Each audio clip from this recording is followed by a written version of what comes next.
Hello everybody, good afternoon and welcome to That's Football. I'm Mark Goldbridge and this is your latest, well it's not your latest Manchester United news, don't know what I'm talking about there. It's a watch-along. It's Everton against Tottenham in a massive Premier League game.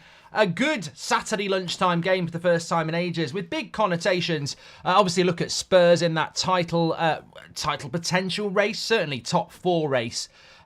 For Spurs, and a win today would take them actually level with Arsenal, ahead of Arsenal's big game against Liverpool tomorrow, which we're also doing as a watch-along. So big game for Tottenham, of course, but also not just for Tottenham, for Everton. They've not been doing that well recently themselves. They've lost 3 of their last 5 and drawn 2. No wins in their last 5. They're in the bottom 3. They've got 18 points, and it's a home game at Goodison Park. And for teams like mine, Manchester United, an Everton win today, wow, that's embarrassing, isn't it? Look at that red. The only one in the top 10 with a negative goal difference.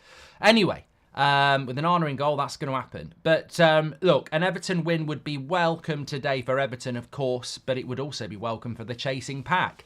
The Aston Villas, the West Hams, the Man United, the Newcastles, the Brightons, and maybe even the Chelseas. But Tottenham have looked very, very good of late. And I think you'd have to, even though they're away, not normal, really, to be saying that Spurs would be the favourites in a game like this. But I think that they probably are, in my opinion. I think they are favourites today, and I think it'll be a very interesting game. Let's get the stats carousel rolling round for you.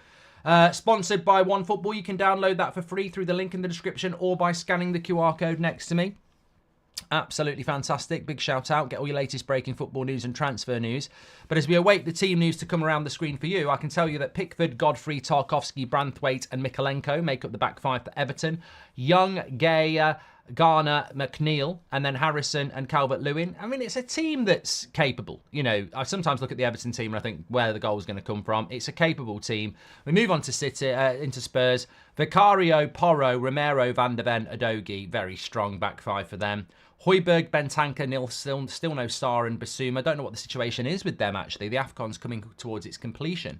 So that's great. And then you've got Johnson, Maddison, Werner and Richarlison. It's a strong Spurs side. There's no two ways about it. Absolutely fantastic that they've done so well with no Son and no Basuma and Sarr.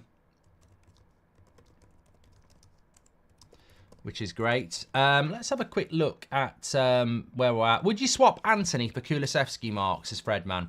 First super chat of the show. Sarr is back on the bench, Mark, says Bippy. I haven't even looked at the benches, but you're right. Kulusevski on the bench. I've got a bit of chicken stuck up my throat somewhere. Kulusevski on the bench, Emerson Royale on the bench, and yes, Sarr is on the bench as well. It's interesting how Kulusevski's been benched. I mean, I'm a massive fan of his. I don't know whether we've got Spurs fans in the chat who can sort of give us a bit of information on that, but I'm a massive fan of Kulusevski, and is he injured? Is he coming back from injury? I don't think he played against Man United last time, did he? So, I don't know. I'd swap Kulusevski for Anthony. Yes, I wouldn't even do a poll on it. Could be rotation, says Noel. We played on Thursday. Good point. But yeah, I'd swap Kulusevski for Anthony, and that's no reflection on Anthony. That's just I'm a big fan of Kulusevski. I think he's a cracking player, so I do. And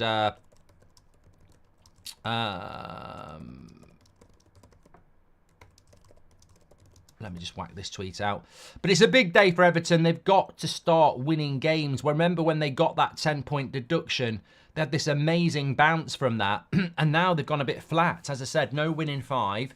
Everton on fire. Get your score predictions in. I think Spurs probably could blow Everton away today, like 3-1, something like that. They've got such a good team all the way through. But Everton at some point have got to start bouncing back. Fellaini retired, says Scales, 10 years too late. If he'd have retired 10 years ago, I never would have had to put up with him at United. But yeah, just not a big fan of his, if I'm being honest. But yeah, a good look in retirement. Everton going to lose 2-0, says Adash and Natil. Thank you very much. Remember, if you want to join the Ultras Members Club, get your badge in the chat. You can do that by clicking the join button or the link in the live chat. Thanks for supporting the channel.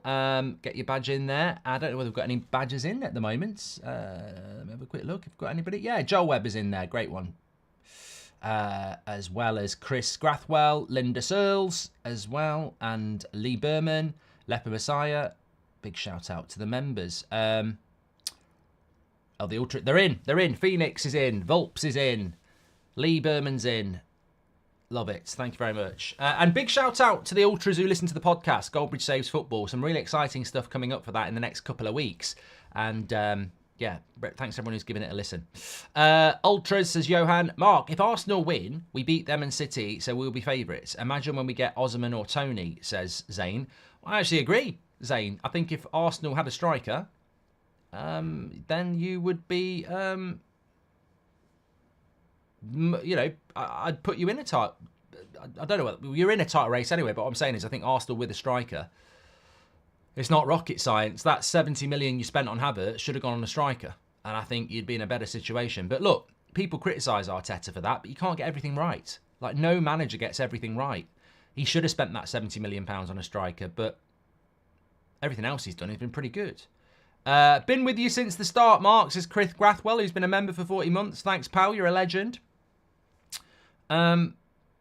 Good start to this game. I think it will be quite... I love Goodison Park. I've said that so many times. But Spurs playing in their horrible kit. It's hard to describe what colour that kit is. It's a bit like sick when you've been eating blueberries. But even then, it's not that bright. It's... I don't know. How would you... What would you describe the colour of this kit? It's like... I don't know. Dylan McNeil, welcome to the Members Club. You're absolute legend. First one of the day. Thank you very much, pal.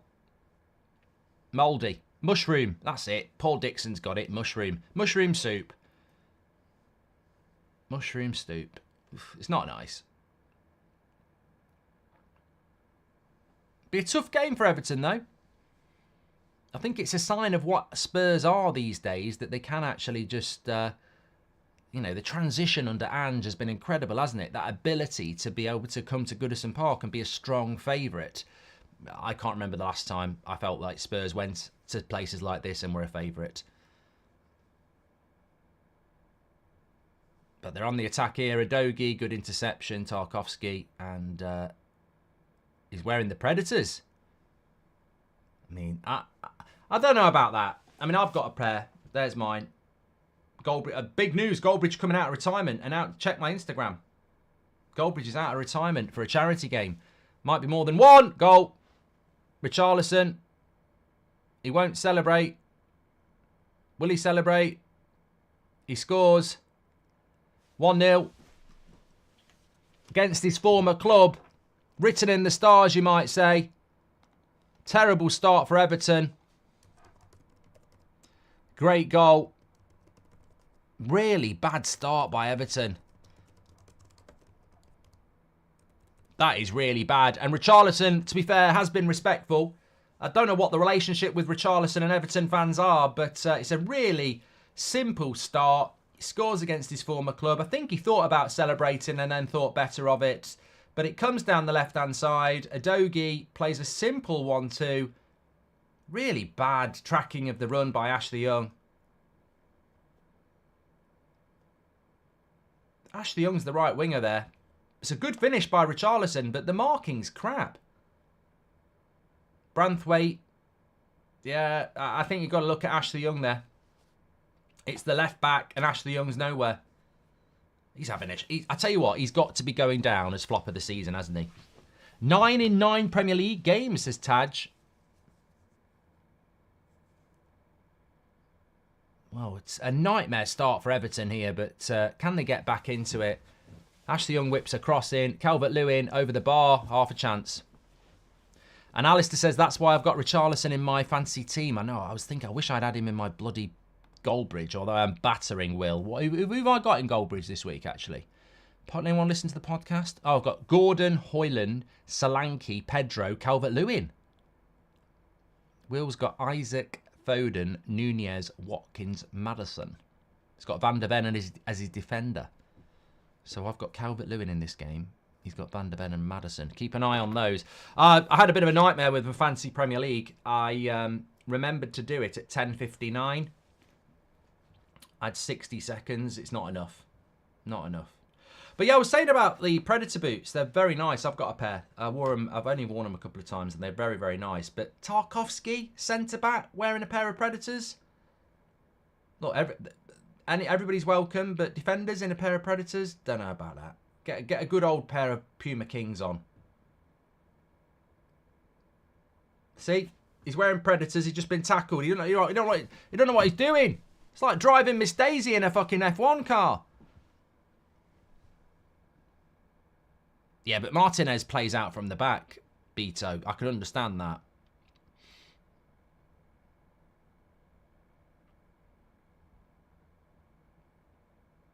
Puma King was boss, says Vulps.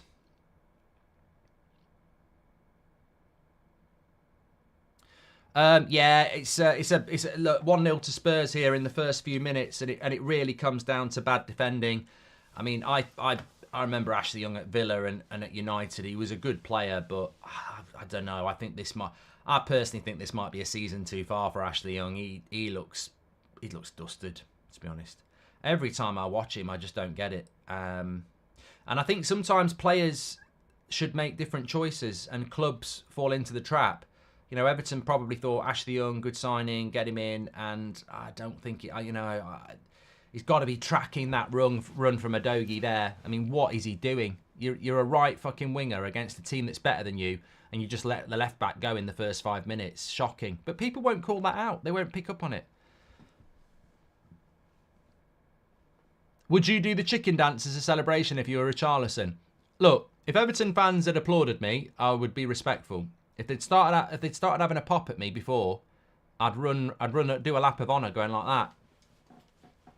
Thunder, la la la la la la la la la thunder.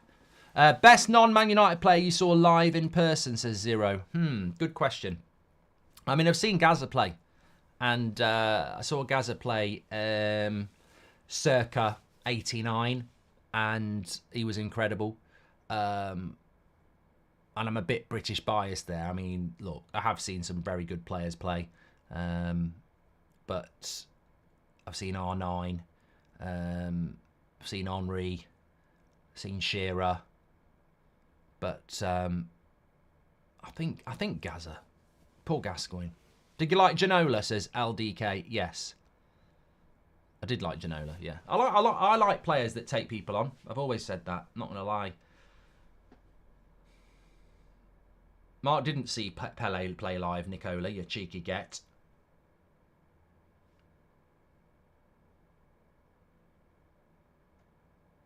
It's a bad start for Everton, this. I know I've said it before, but their passing's dreadful. They're going to get really... Look, Udogie again. Where's Ashley Young? It's nearly 2-0. Has Ashley Young just not realised that he's got to track...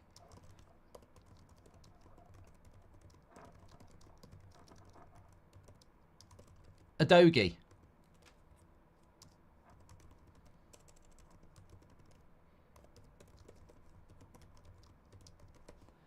It really is bad from Young. Udogie again. Just freedom of Goodison Park. And Ashley Young's not even 10 yards within him.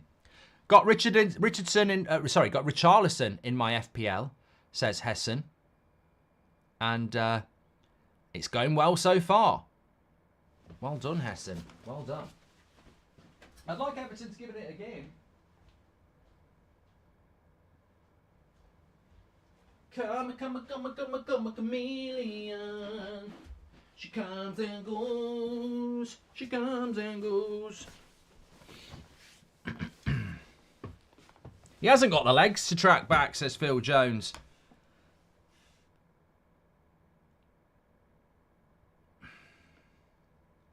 What have they got on the bench, Everton, that they've got to pick Ashley Young? Patterson, Keane. Yeah, they haven't got a lot, have they? Coleman. Yeah. It's going to be very interesting for Everton, isn't it? In relation to if they get 10 more points deduction. They're holding up something here. Yellow cards about the Prem, I think.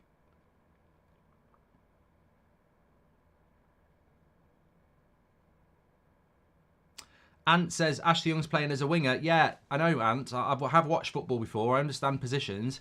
Adogi's playing at left back, so therefore the right winger needs to track the left back. You didn't know what... You don't know what you're doing. Yellow cards being held up by Everton about the Premier League. Tim Dyer says Ian Rush scored 340 goals for Liverpool in the 80s and the early 90s.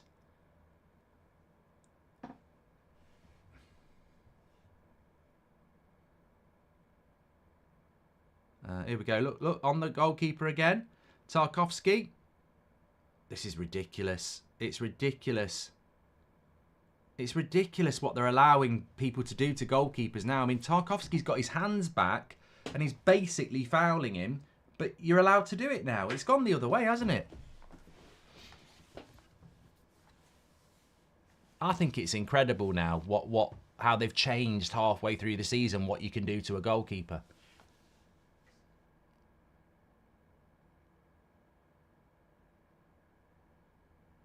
Ethan says, I think Spurs will get top 4 over Villa.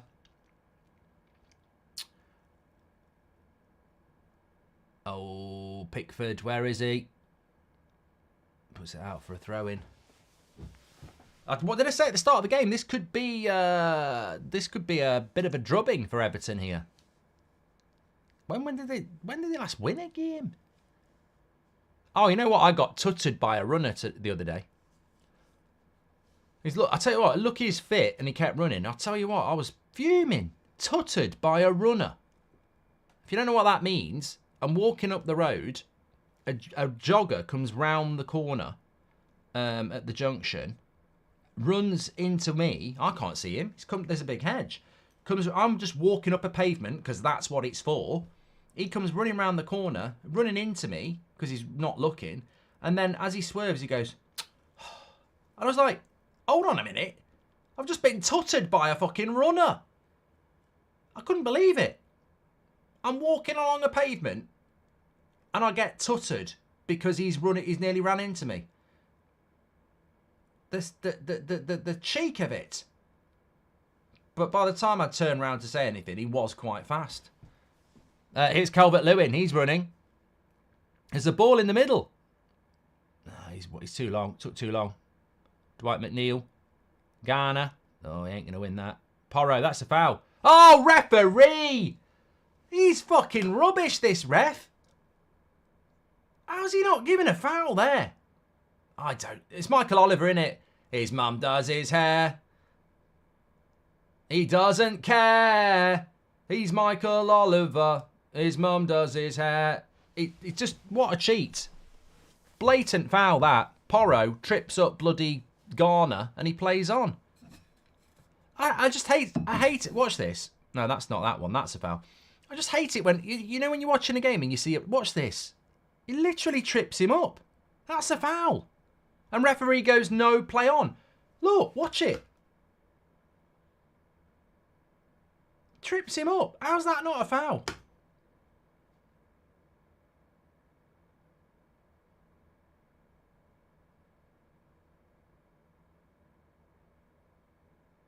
Here we go. Yeah. But I do think referees sometimes do that quite a lot. I don't know it's because they're tired or something. They just don't give blatant fouls and go, no, play on.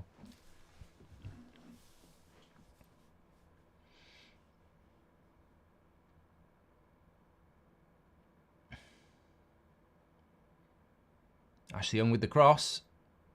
Another corner.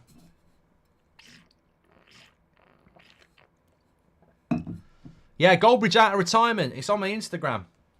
It's getting quite a lot of interaction. It's on my Instagram story.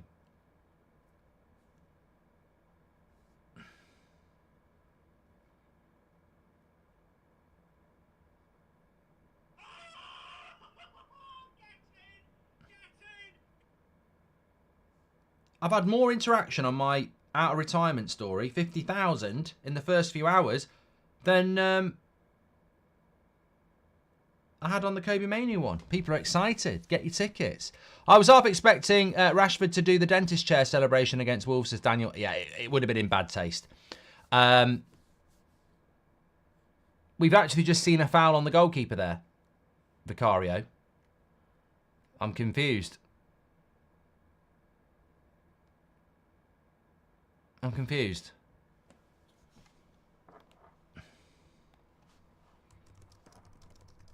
Answers on a postcard.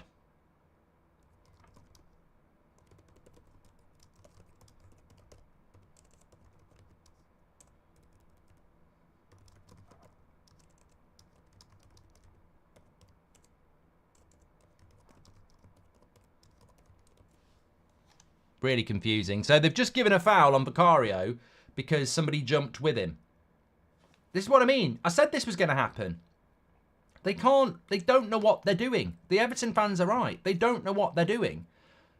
Because, as we saw with James Trafford, that's a foul, really. But now it's not a foul anymore. But they're going to have to go back to giving fouls for it. It's stupid. Anyway, hi, Mark. Start, bench and sell. Bradley, Lewis, Miley and Manu. I know what you're doing there. So, Chris MD was on Sky today on that show that is just, I find hilarious at times. And basically, he did start Bradley, bench Miley, and sell Manu. And I said Sky Sports has really fell off. Look, it's all about opinion, but for God's sake, if you actually watch football, you don't fucking sell Kobe Manu over Miley and Bradley. You don't. Manu's been doing it longer. And he's better. Manu's better than Miley. Miley's really talented, but Manu's better than Miley, and Bradley's hardly played. So Manu has to be start or bench. He can't be sell. Like, he's been playing longer and he's been playing brilliant. So I would say you start Manu based on ability and longevity, and then Miley and Bradley, it's close, but I'd probably at this point sell Bradley and start Miley based on the fact that Miley's played more football.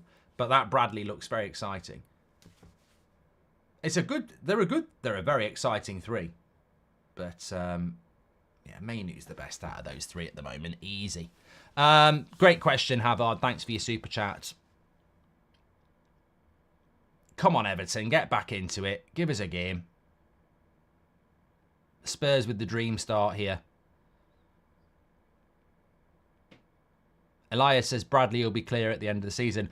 Yep, you might be right, mate. That's what I mean. I just think we need to see more of him. And how many games has he played? Really? A handful? Maybe not even that. And how long will he be in the team for? Is he going to drop out the team now? Whereas Manu's a starter, isn't he? Miley's pretty much a starter. So, look, you know, if you sell in a start, bench and sell, someone's got to be sold. It doesn't mean they're bad.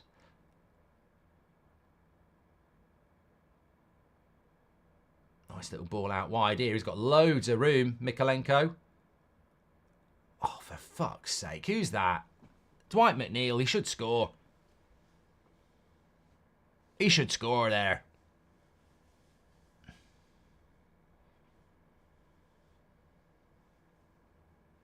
Oh, it would have been offside anyway. Flag stayed down, but would have been offside.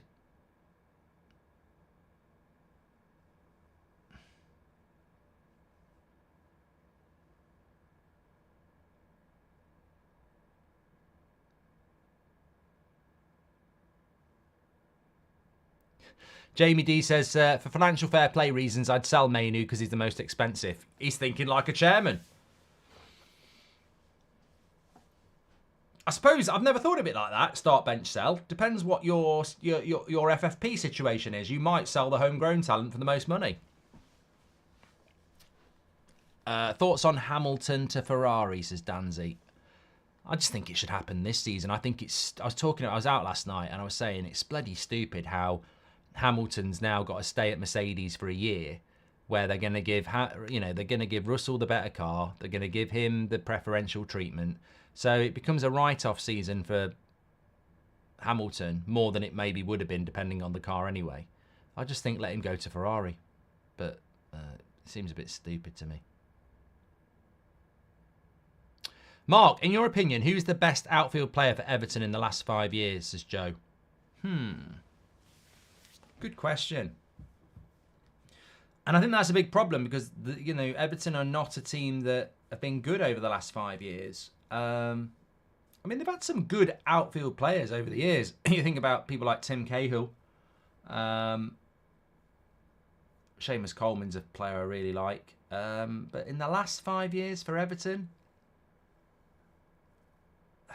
is Calvert-Lewin fit enough to be that? You could say Richarlison, I suppose.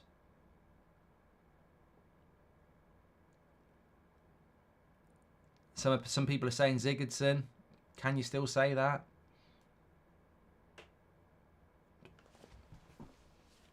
Anthony Gordon, I don't really think he was there long enough, really. Rodriguez, says Frog. 3 Man United starters to be replaced by 3 Premier League players, says Jordan. And Mark, why don't you go to the match, says Ishmael.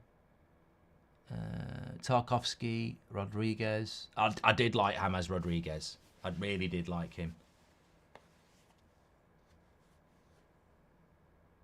Pickford. What's he kicking that for long when there's a pass?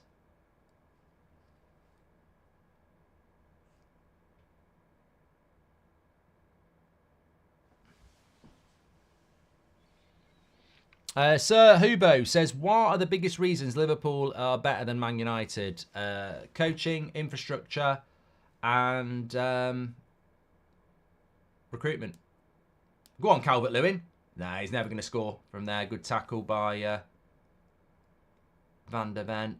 I think it was offside anyway. Good player, isn't he? Van der Ven. I don't know. I think the 3 big reasons for Liverpool being better is structure, coaching, and recruitment. Their recruitment is very, very good. United's has been shit. United's structure is shit. And those 2 things go hand in hand. Score prediction, Arsenal-Liverpool, says EC. I have gone Liverpool, but I actually think that's the sort of hipster choice. Not even hipster. I think it's the niche choice. I don't think Liverpool are favourites to go to Arsenal and win. I just think they're going to win. I think Arsenal have got to be favourites at the Emirates.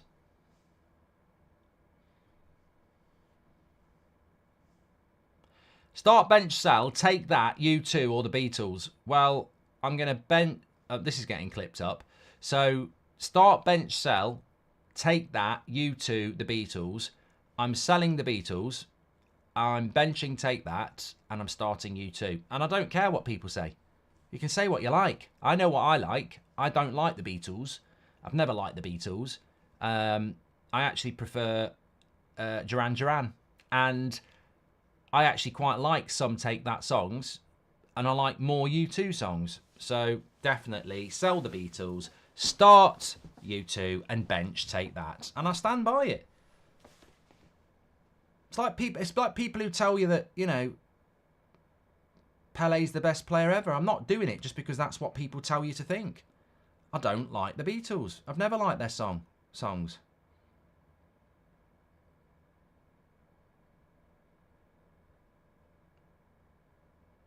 Everton. Nice little ball. Ashley Young. Too slow. Corner.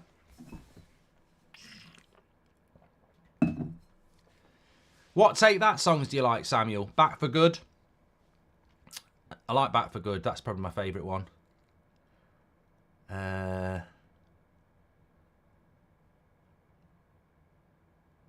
Flood. Patience. I like a wide variety of music. I'm not a music snob.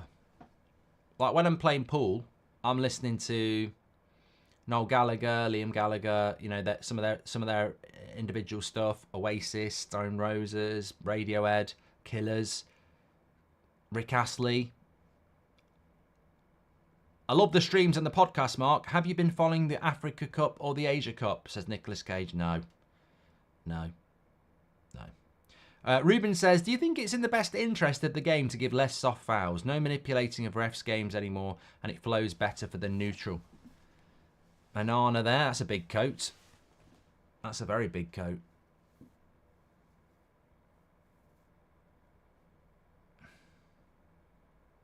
They've missed him, though, haven't they? Anana, Everton.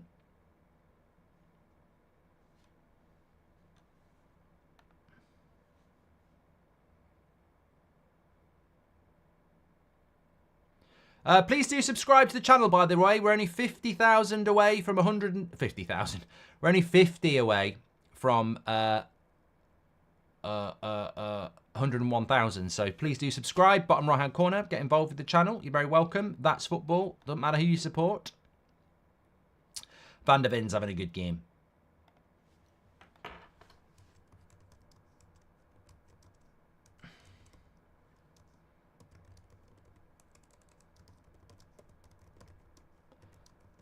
God, they've missed him. The only thing I'd say about Spurs is I was disappointed with them in the cup game. I know they only lost at the end against Man City, but that's all they've got to play for silverware-wise, isn't it? I was a bit disappointed with them, but obviously they didn't have Basuma, they didn't have Son. So, how's your FPL going, Mark? Says Paul. As I said, I only had a minute to do it. I forgot. So I made one quick substitution, but I didn't make any transfers. I've got Pedro Porro playing in this game. I've got Areola, Porro, Saliba, Estebanan, De Bruyne, Palmer, Saka, Gordon, Watkins, Haaland, and Tony. If I'd have had a little bit more time, I'd have probably took Estebanan out and put Johnny Evans in.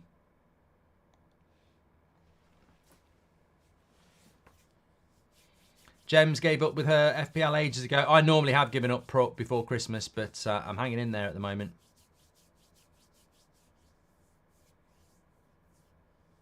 Fellaini's retired, says Lee Parsman. What's your thoughts on Lewis Hamilton to Ferrari? Look, Stephen, I think in relation to... I think it's sad, but I would presume he's looked at the cars and the projections and feels that he's got more chance at Ferrari of winning the title. And he wants another title, doesn't he? So, is it a risk? I like F1, but I don't follow it closely enough to know whether that's a good decision by Hamilton or not. I know there's a lot of changes coming up in 26.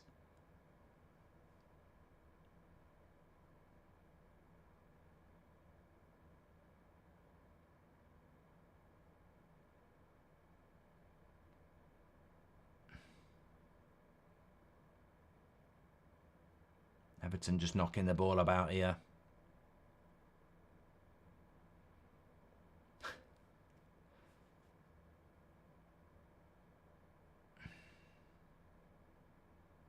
Yeah, anyway, back to the jogger who tutted me. I'd rather they went fuck off. Then I can say fuck off back. I can't stand being tutted. Shut up, tutty. Who tuts?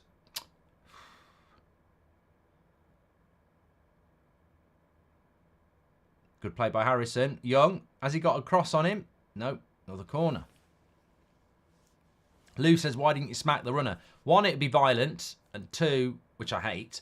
And two, he was quicker than me. I was wearing a pair of Timberlands. He was in a full kit wanker.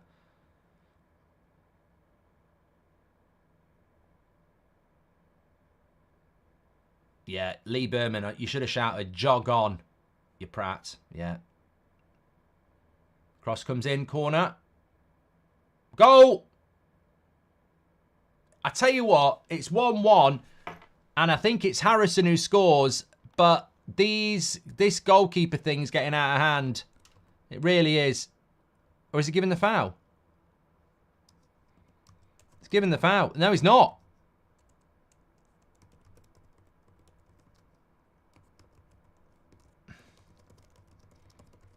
It's getting silly at this stage.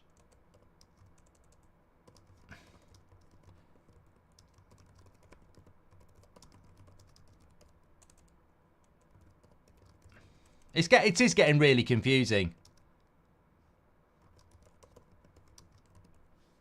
I mean,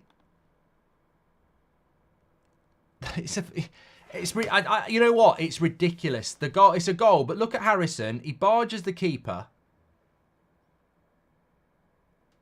I mean, you've got to give the goal, but like what I'm saying is they gave a foul for this. Oliver gave a foul for that literally 5 minutes ago. I called this 2 weeks ago. Many of you agreed with me. This is going to lead to just complete and utter stupidity. Calvert-Lewin scores it, I think. Why are they trying to give it out? What are they trying to do? 1-1, goal given.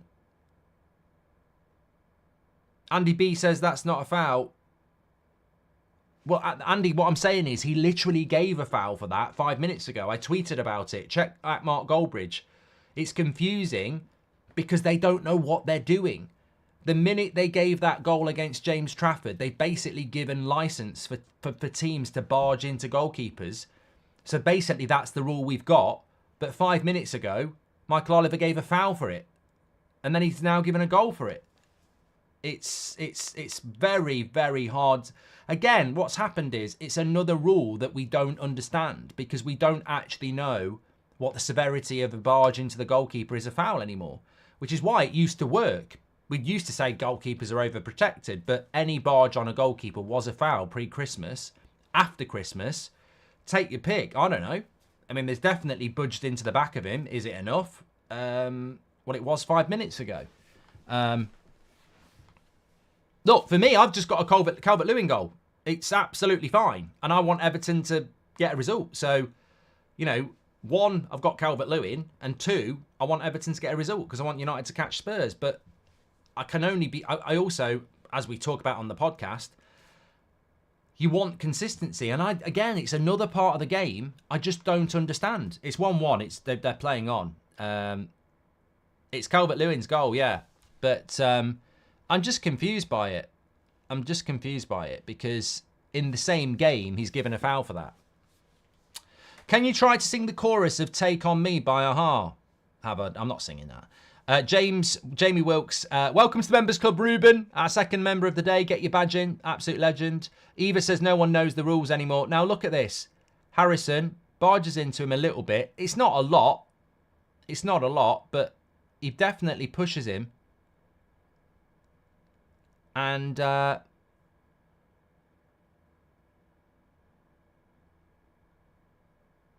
even Daichi doesn't know whether a goal's going to get given or not. James says it puts Vicario off, so it's a foul.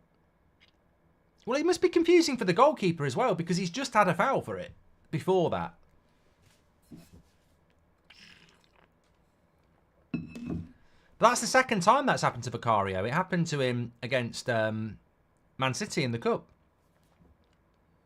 Goalkeepers are being targeted now, and you can't moan about it. Ask Colin says that it's not a foul, the game's gone soft. Mate, we're not talking about whether the game's gone soft. We're talking about consistency. If you're new to the channel, you know, maybe educate yourself a little bit on what we're talking about because we're talking about consistency. Like we talk about red card tackles, like we talk about handballs. What we're saying is what is a foul and what isn't a foul now and why have they changed it halfway through the season. Before Christmas, that was a foul. After Christmas, it's now not a foul. Okay, you shouldn't be doing that halfway through the season. But okay, you can now barge into a goalkeeper. But then 5 minutes ago, he gave a foul for it. And that's what I mean. Who and what is now a foul on a goalkeeper? We don't know. And I've questioned this. Why have they changed the rule halfway through the season? We can all think of... I can think of a Johnny Evans header. Man City fans will talk about Akanji on Alisson. Like, we've had goals not given this season before Christmas for that. Or similar incidents. But it's the inconsistency. If I was a Spurs fan, I'd be like, you know, if a defender makes a mistake or gives a penalty away, you're annoyed, but you can justify what's happened. How can you justify what's happened there? 5 minutes ago, he gives a foul for it. 5 minutes later, he gives a goal. Ridiculous. What I think's interesting is that are they doing this in Europe? Does anybody watch the Bundesliga or La Liga? And would that have been a foul on the goalkeeper there? because they do get protected more in Europe. I mean, I remember like when we bought David De Gea in, really struggled with crosses and physicality because you get more protection abroad. So are we now making up our own rules again like we have done with handball, which I think is problematic? And then the second point is, what does this mean for goalkeeping in the UK? Because you're not going to get protected anymore. So teams quite rightly are going to stand right on a goalkeeper now and just move their back into them. So you're going to have to... And then teams are going to whip the ball onto the goalkeeper, knowing that they're giving him a bit of push and he can't jump and catch. You can't, I don't know whether you've ever played in goal, but you can't jump and catch a ball if when you jump, someone nudges into you a little bit. It knocks you off completely. So how do you counter that as the defensive team now? What do? Do you just get your two centre-backs to stand with your goalkeeper and start pushing and shoving? I think in a technical sense, it's interesting how you stop those goals from happening. And you know what? Is that what we want football to be? It's almost like a Rory Delap throw-in, isn't it? I mean, Stoke could win the league with this. Throw the ball onto the goalkeeper and give him a barge. I don't like the rule, to be honest. I'd rather we went back to what we had before. Just bring back Vinnie Jones as ref and Keane as VAR, says JJJ.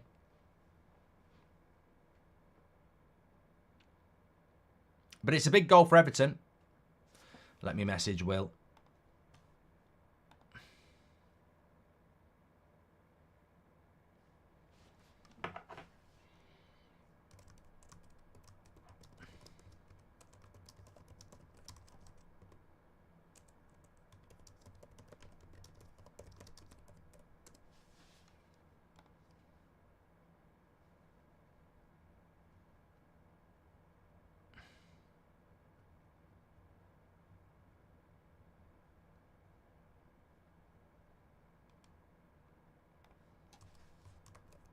He'll be crying.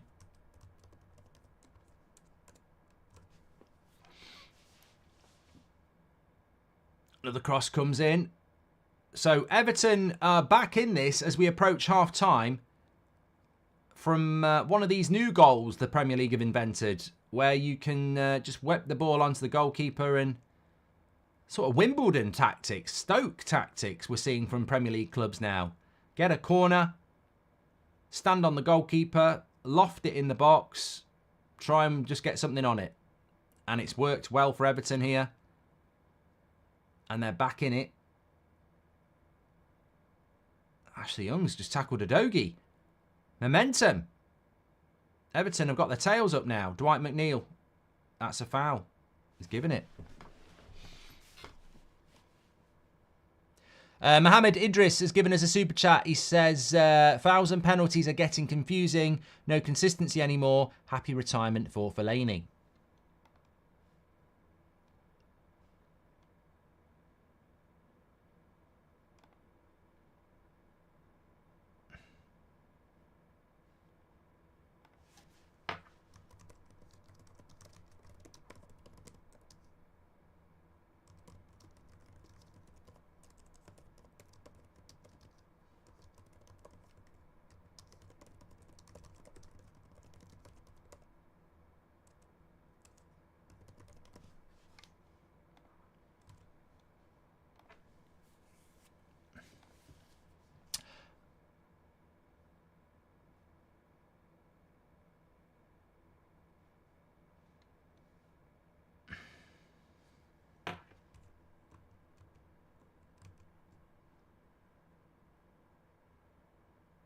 I was just typing away there because I put a tweet out and someone replied and said, Vicario, I basically tweeted what I was saying to you, that it's getting really confusing with this goalkeeper crowding now, because 5 minutes ago it was a foul and then it's not a foul. And somebody tweeted me and said, well, it's not a foul, Vicario's too weak. And I replied and said, that's not what I said though. I said it's confusing. I'm not saying it is a foul or it isn't a foul. I'm saying it's confusing. I think some people don't understand debate, do they? Well, it's not even debate. Like, I don't care whether you think it's a foul or not. It's confusing because 5 minutes before he gave a foul and then he doesn't. And we want The one thing we've been talking about this season is consistency. And they've now gone and found another way to be even more inconsistent. I mean, at least before Christmas, we knew what a foul on the goalkeeper was and what wasn't. Now we don't know that. We don't know what a red card is. We don't know what a handball is. They're just adding to the list of, you know... Goal! Richarlison again! Why is Pickford so shit in goal? How's that gone in? I'll have to see this again. 2-1. Richarlison again. Wow. Literally 2-1. Richarlison again.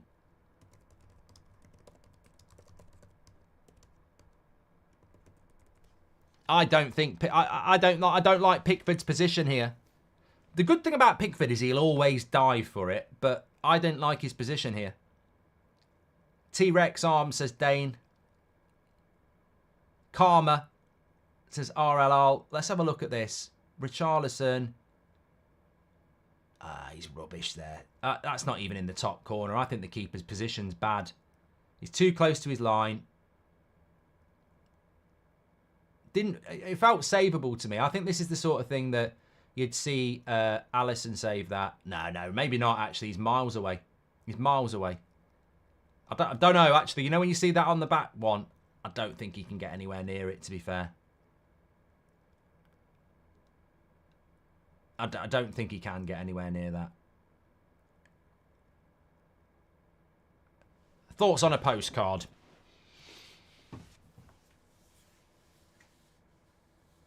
I think his position's bad. He's too close to his goal line.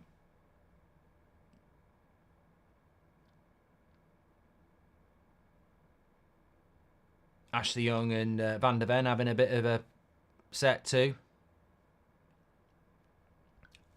On the streets, Ashley Young will get battered.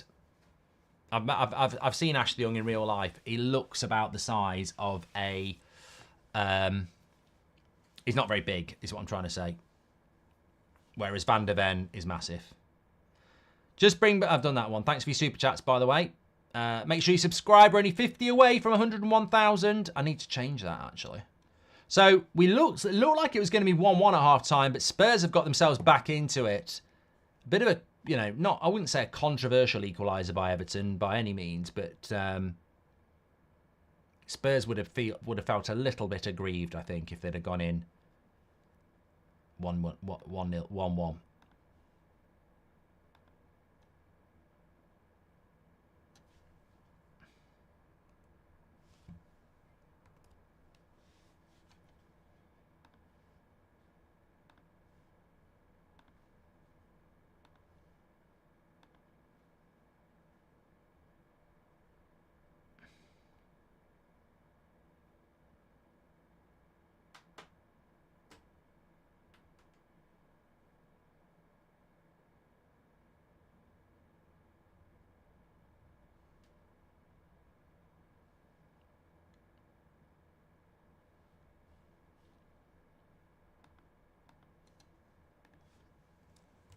Thanks to everyone who's tuning in. Of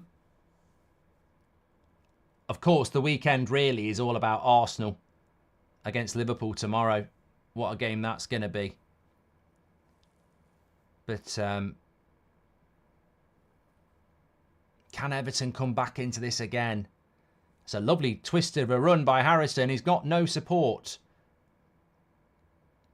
Goes in for Calvert-Lewin and good defending by Porro. Scouse Cop says Ramsdale earned the England goalkeeper place last season, then Arteta did him dirty. Well, who would be your starting goalkeeper for England? I mean, we know it will be Pickford because Southgate has favourites, but who would you actually start for England in the Euros if you were in charge? Because the choices aren't amazing. I mean, Pope's injured, Ramsdale's not even playing, so... Oh, they've got to score here. What a twat. What an absolute twat. Idrissa Gueye. He's got two better passers and he shoots. I'm telling you now, look at this. He's dead centre. He can slip that. He can do a reverse pass to Harrison. He can slip Calvert-Lewin in. You're fuming with a twat like this. What an absolute prat. Stick to making tackles. Will you ever do a UFC watch-along, says Mike? I would have done when Conor McGregor was doing it, but I don't really watch it anymore. Corner, again. Again, look at him. I mean, what I would say is Everton look like they're going to score from every corner, and Spurs need to do something with this goalkeeper thing, because same again. You've just got an Everton player with their arms back. That's obstruction. You know, if the chair is Vicario and I'm the Everton player, they're doing that. They're doing that. They're basically just doing that. You know, it is obstruction. Start bench Sal, Ricky Gervais, Steve Coogan or Sean Locke. I like all three of them, Jamie. That's virtually impossible for me. I really like, well, rest in peace Sean Locke, but I really do like him. Coogan, obviously, and Gervais. When it comes to stand-up, I think it's between Gervais and Locke.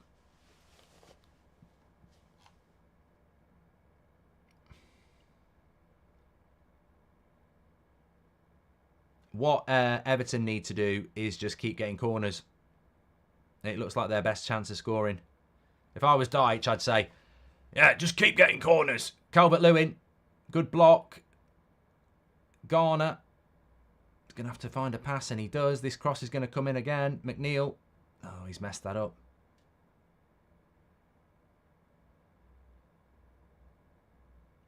Is it going to go for a corner? Yes. This is dangerous. This is Everton's ting. Right, watch this. Watch this. I think Spurs centre-backs need to help the goalkeeper here, because Harrison is going to stand right on Vicario again.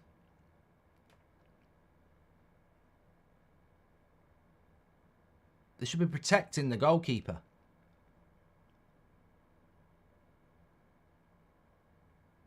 It's nearly again. What happened to Dele Alli? I don't know. Is he still at Everton?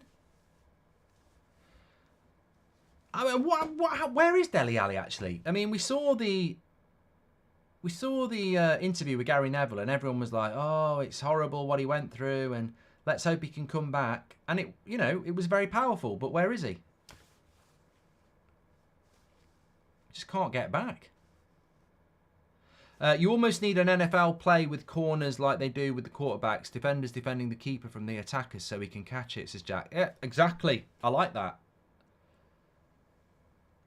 It just seems a bit naive from Spurs. They've been the better side, but they could end up not winning this game because they're not protecting Vicario on the corners. And, I agree with some people saying Vicario needs to be stronger.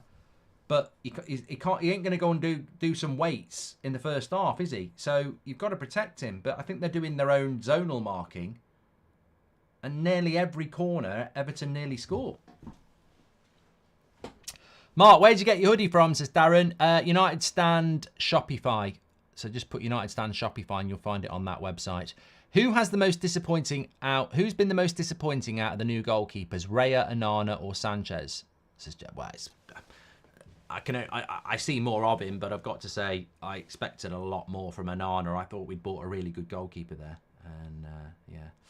Rest in peace, Apollo Creed. Oh, I was gutted last night. I was walking out of the pub and I got a message. Carl Weathers has died. Some might know him from The Mandalorian. But Apollo Creed in the Rocky films, really sad. Good save by Vicario there. Mikalenko. That was an offside anyway.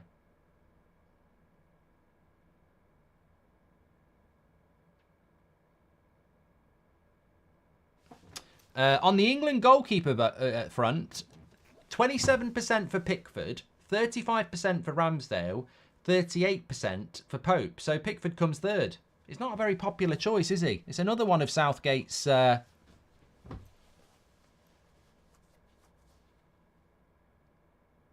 favourites. I just think it's hilarious that Calvin Phillips goes to the Euros and yet James Ward-Prowse is playing next to him now, better than him every week. I mean, it's just incredible. How can you take a player that's worse than the player next to them?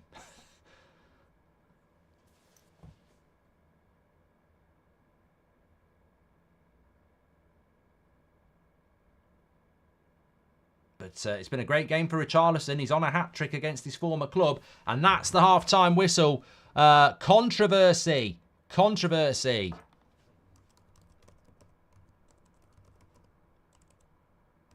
What are your thoughts?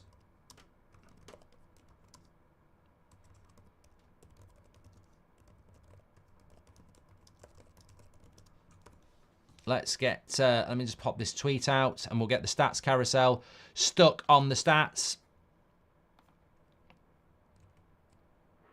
Madison's having a chat with Vicario, probably about what we were having a chat about.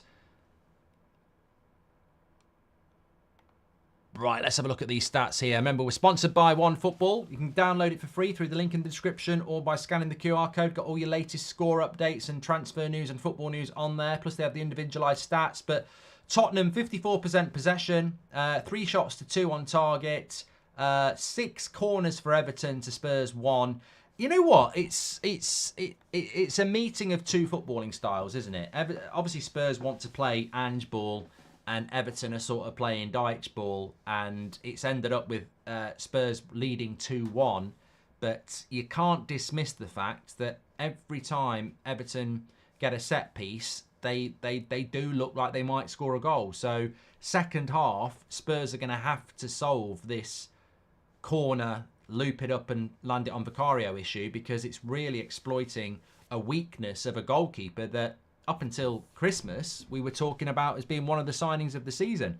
But he struggles with the ball, you know, around his head from corners, and Everton are certainly exploiting that. And this confusion around the rules on whether you can touch a goalkeeper or not is leading to issues, of course. I'll be surprised if Ange doesn't look to change that at half-time.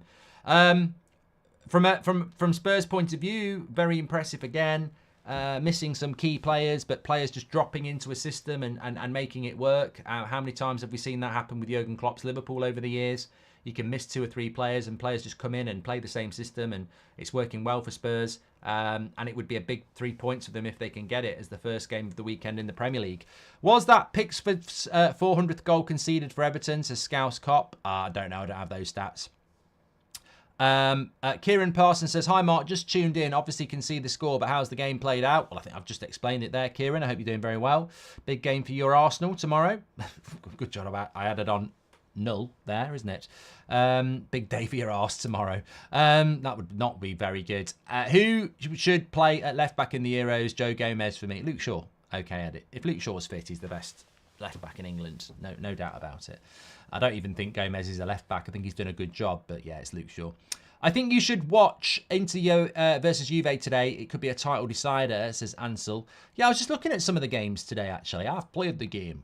We've got Brighton Palace at 3, Burnley Fulham at 3, Newcastle Luton at 3, and then Sheffield United Villa at 5:30, which is a big game for Villa. The Italian game that was being mentioned there was, let me just have a look here. Solihull Moors are at home to Altrincham. Hopefully they can win that today. Italian Serie A, you've got Inter Juventus are not playing today, mate. I think they're playing tomorrow. You got the wrong day, mate. You got the wrong day. Big games tomorrow. Man United, West Ham, Chelsea against Wolves, Bournemouth against Forest, and yeah, Inter against Juventus is tomorrow night at 7:45. 7:45. Right. Oh God, I didn't get enough sleep last night. Yeah. Did not get enough sleep last night. Juicy Eggnog, welcome to the members club. You're an absolute legend. And Filthy Sutton, Philip Sutton, has given 5 memberships. Get your words out, Goldbridge. Fuck's sake, come on. Philip Sutton has just gifted 5 memberships. So big shout out to Philip. Welcome as well to Juicy Eggnog, our latest member. Thank you very much. Chris Fahy says, always thought Richarlison would have been good at United, strong and fights for everything. He's a funny player, Richarlison. I mean, it's going well for him at the moment, but he is a bit of a funny player, isn't he? I wouldn't say he blows hot and cold, but he is, I don't know, I think he's quite divisive for whatever reason. And, but, you know, he's been respectful to Everton. He's not celebrated either goal, but they're big goals for Spurs, who I think it's going to be very hard to differentiate between who's going to get top 4 and who's not, because I think that gap is so big. When you look at the league table, as it stands, Spurs would go to 46 and they're in 4th place. So if you're Newcastle, that's 14 points. Man United, that's 11 points. It's hard. It's hard to see the way Spurs are playing. It's hard to see them dropping off. I think that the top 4 race and the relegation race could be quite dull this year if we're not careful. Hopefully the title race won't be, but yeah, it could be. Could be. They're looking good, Spurs, and they've got some big players to come back. Very big players to come back. Do you think Sheffield United can stop Villa? I think from a Man United point of view, we do need to try and beat West Ham tomorrow, get to 6th, and then try and close that gap between 6th and 5th. And Newcastle will be trying to do that as well. Chelsea will still believe they can do it as well. But I think the gap might be a bit too big between 5th and 6th. I think that's a significant gap, 7 points. And I mean, Villa have looked a bit vulnerable, but I don't think they're going to fall off under Emery completely. Mark, who is the best and worst pundit in the UK, says DeVito. I don't listen to it enough.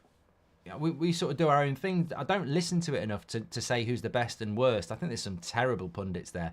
I mean, you got Joey Barton with his, sexist parade of, I don't like listening to women. But the problem with that is I don't got a problem with people who don't like certain female commentators. Maybe they're not very good, but most of the male commentators are absolute shite. Rubbish. Like, dreadful. The thing that annoys me about most pundits is that they clearly don't watch the game. I'll listen to somebody on the radio or I'll listen to somebody on the TV talk about Man United or even Liverpool when I've watched the game the night before, and I'll go, they haven't watched the game.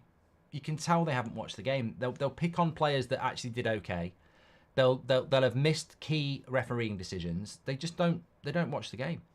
Afternoon, Mark. Who would you start a Super 6 league? Would you start a Super 6 league, says William.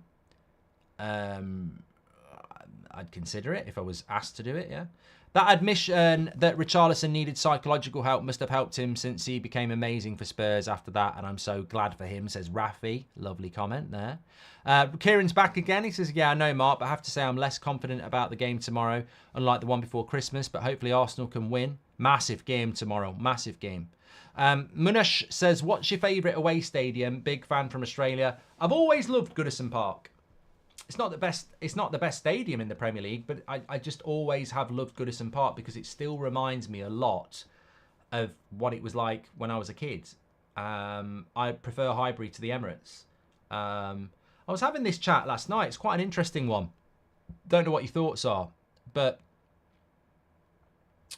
Jamie Wilkes wants me to do a pick a five-a-side team using one player from each of the top 5 leagues. So I'll do that, and then I'll come back to what I was on about. So I'll put Alisson in goal as my goalkeeper. So that's Liverpool gone. I'll put De Bruyne in, and that's Man City. I'll put... who's going to be good at five-a-side? Yeah, I'll probably take Saliba as the defender. And then Tottenham, I'll take Son. So I'd have Alisson, Saliba, De Bruyne, Son, and Villa. Do I want another midfielder in there, or do I want Watkins? I think I'd take Watkins. If you've ever played five-a-side, you don't even really need defenders. Juicy Eggnog's just gifted 10 memberships. What an absolute legend he is. And, or she, could be she. Could be a she with a name like Juicy Eggnog. Who knows? It could be a she. Karan, thank you very much for your super chat. What I was going to say is, I was talking about this last night, and I'm glad I remembered it. You know when you... I know somebody who was at the Etihad on Wednesday night, and they were saying they're not a Man City fan. They were just up there, and they went to a game with some people. And actually, they were just in the area. They were walking around the Etihad and people were saying, please come in for free. We'll feed you. Come on, come on. And he said, well, it was free. I walked in. Anyway, he was watching City and he said that the atmosphere is weird. Like, it's just weird, you know, compared to going to Anfield or Old Trafford. It's just a weird atmosphere at City. And he said, the thing is as well, if you go to Villa, you've got the Holt. If you go to United, you've got the Stretford End. If you go to Anfield, you've got the Kop. And there are other grounds like that. But he said, when you're at the Etihad, I was saying to one of the locals, what's the hardcore area? You know, which end's the hardcore area? And he sort of said, well, it's there. And my mate was like, it's a great point about the modern stadium. Like, I'm sure if you said to an Arsenal fan, oh, it's this end, or if you had said it to a City fan, it's this end, but it's not easy to identify with the modern stadium, you know, those iconic Stretford ends or the Kop or things like that, is it? And I think that's why I like Goodison Park, because it's got that very traditional but identifiable atmosphere. And I mean, certainly not, the Etihad's a bad example, but I don't think the modern stadia really lends itself to that sort of, you know, iconic Stretford End Kop, you know, sort of thing. And I don't think it's ever really been discussed that much. And I'm sure Arsenal fans will say, bollocks, we've got a great atmosphere, but I don't think you have. I speak to other Arsenal fans and they say it can be a struggle. It's been quite good the last 18 months, but it can be a struggle. And does the modern stadium actually look good and provide a great viewing experience, but not a great atmosphere? Does it lend itself to having great atmosphere when it's circular? Most of the great atmospheric stadiums, if you think about the Dortmund one, they've got these blocks.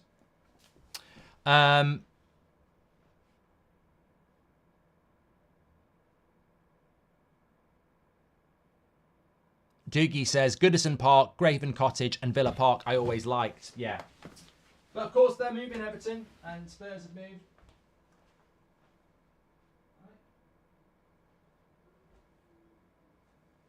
In about half an hour. Oh, bloody starving, mate. I tell you what, I could do with a cup of tea. I'd love a cup of tea. You know when you've had a few drinks? Some of you probably don't, but I'm very proud of myself actually at the moment. Just on a reflection point, I've been pretty good the last few weeks. I'm doing much better with sleep, listening to podcasts instead of watching TV. He's getting me to bed early and, you know, shutting my mind down better. And my eating better as well.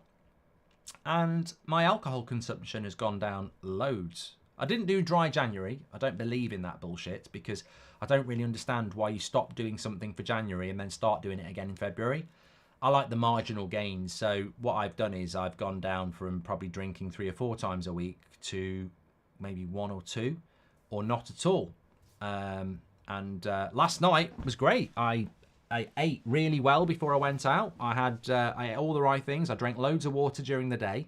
I had some Greek yogurt and everything to sort of line my stomach. Had avocado, poached egg and salmon, which is really good food as well, for preparing you for a heavy night. And then had 6 pints and a whiskey and smoked, whiskey and, not whiskey, spiced rum and coke. And I can feel it today, but not as much as I normally do. So, and I probably won't have a drink again now till the weekend. I'm not an alcoholic, no. I'm just, I'm making little changes, and it has been beneficial. Can I get a happy 23rd birthday, Mark? Much love, says Josh. Well, I need to do it as well. I'm out of retirement. Check out my Instagram, at Goldbridge Mark. Goldbridge is planning to be playing in a game at Ilkeston Town on June the 8th. Some good lads playing. Looking forward to it. Won't be managing. I might be player manager, but I'm definitely planning to get on the pitch. Number 6 role, Michael Carrick style. I haven't played a proper game of football in about 4 years, but that was one of my targets for 2024. After the Sidemen lost last year, I was like, I'm fed up of standing on the touchline. I am a great coach, But I'm like, I feel powerless. I need to be involved. So set myself a target this year, get back. It's not really fitness. My natural fitness is quite good. It's more about injuries and whether they can sustain, 20, 30 minutes of, proper football. But looking forward to it. Nice to see some of you there, but I'm sure I'll be able to do a video. Do you think Ineos will build a new stadium and name it Ineos and test out and take down Old Trafford as RSV? No, I don't. I think that I think Old Trafford will remain and be reinvented in some way, shape, or form. When I talk to certain United players and they say there's nothing like scoring at the Stretford end, you're going to take that away? Really? You're going to take that away? I've not had an alcoholic drink for 13 months as Tumbleweed. Well, that's fascinating, mate. And is that a struggle, or do you just enjoy not doing it? I had a non-alcoholic gin and tonic last weekend. Well, I drank it and it tasted like gin and tonic. And I said to the wife, I said, lovely stuff. Actually, it's not the alcohol in it that makes the difference for me. I just actually quite like the drink. Then again, in the summer, you can't beat a nice cold lager. I think I'd struggle on holiday. That'd be the one. Because when you go on holiday, you like a break, don't you? So I can't imagine going to a bar on holiday and saying, I'll just have a water. Hi, Mark. Did you enjoy Euro 2021? Good vibe then, says Lazy Parker. You know what? I'm looking forward to the Euros this summer. We've kicked off second half here. I'm looking forward to the Euros this summer because I've completely parked my disdain for Southgate. I've accepted he's useless and I hope he's going to leave. But I would like to see England win a major tournament in my life. And I think we've got the best opportunity we're going to get. In the World Cup, you've always got to be worried about Brazil, Argentina. But in the Euros, I think we've got a great chance. Another corner for Everton there and another flap from Vicario. Malp says England just haven't got it.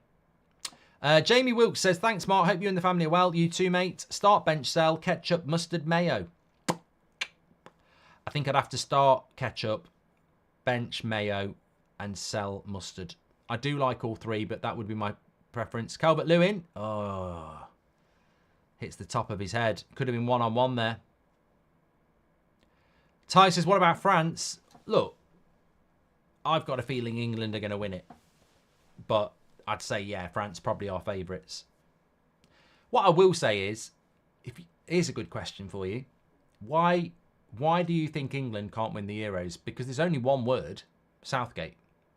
If he wins the Euros, I won't sit there and go, oh, he's a genius. I actually think England should win the Euros, and the only reason they won't win the Euros is Gareth Southgate. If you put Pep, Klopp, Eddie Howe in charge of England, I think they'd win the Euros. I genuinely think it's a coaching thing. The players got one of the best strikers in the world in Harry Kane, got one of the best midfielders in the world in Bellingham, supplemented by the likes of Declan Rice, John Stones, Kyle Walker, Luke Shaw, Saka, Foden, and then you've got the second wave, which is people like, Grealish, Gordon, Palmer, even Rashford if he gets his form back, so many good players. I'm telling you now, squad-wise, England should be winning that Euros, and the only reason we won't is Southgate. So I say we've got to win it, and I want us to win it, and I think we will win it. But let's not pretend it's some sort of masterclass if Southgate wins it. I genuinely think you could put most Premier League managers. You put Emery in charge, we win it. Put De Zerbi in charge, we'll probably win it. I think most Premier League managers could win us, certainly in the top half there, could win us the Euros. And that's what we've got to go and do.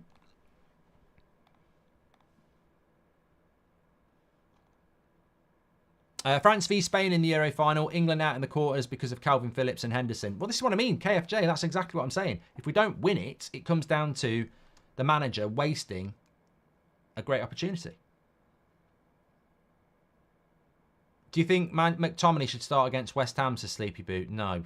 But he might do it for... I mean, God, imagine that. At home against West Ham and you pick somebody because they're tall.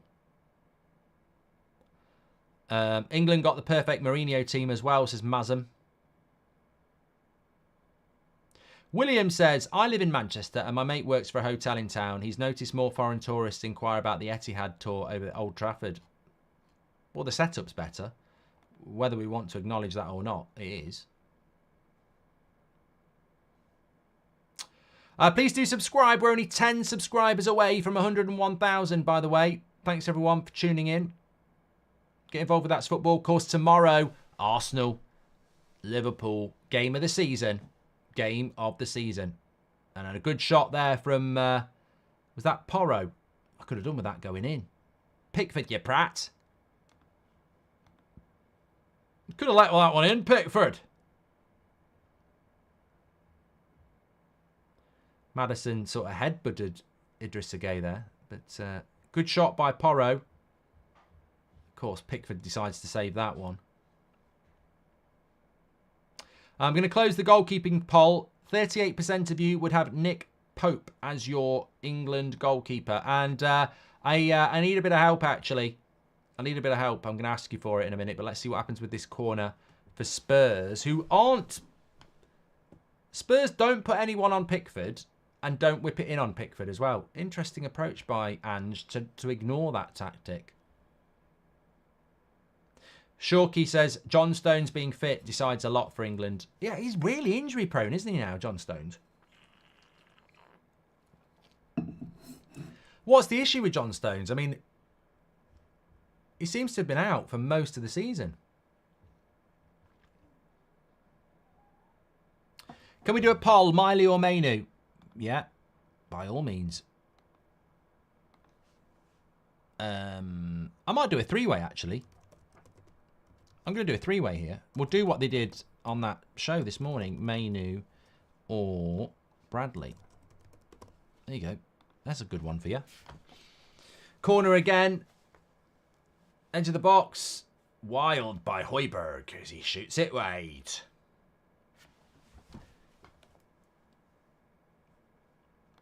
Miley Cyrus.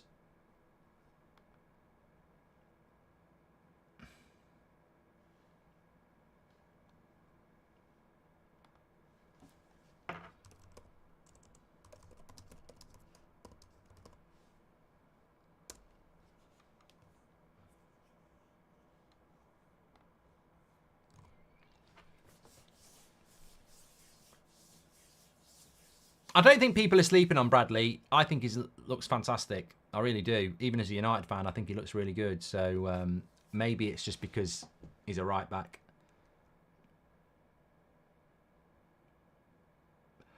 I was going to ask you ask a question, actually. Has anyone got any good film recommendations? I'm on Talk Sport tonight with the Mark Goldbridge show, 7:30 till 9 o'clock. But straight after that, I want to put a film on. Last week, I watched Equalizer 3, and it made me realise I need to still watch films. I love film, and I've sort of been doing a lot of box sets and TV series recently, and I thought, you know what, I really do love film. Lovely ball into Harrison. He's not going to have the pace. Look at Van der Ven again.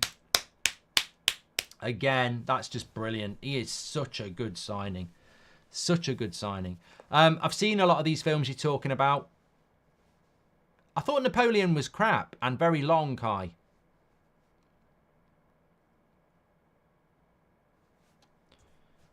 Great tackle by Van der Ven there.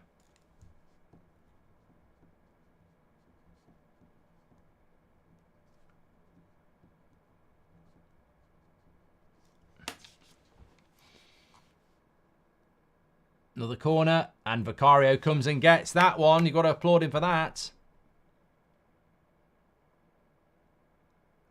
Out of place says Napoleon is very boring. I've seen Oppenheimer.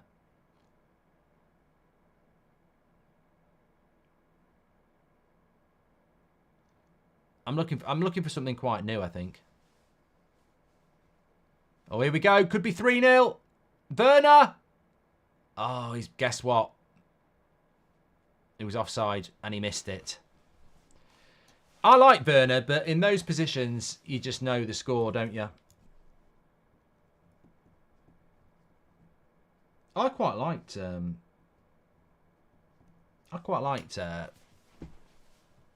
Richarlison here might be in trouble. He's sort of kicked to the ground. Beautiful Mind's a great film, Tech. Saw it years ago. Barbie, I will never watch. I mean, Timo Werner's about 5 yards offside here.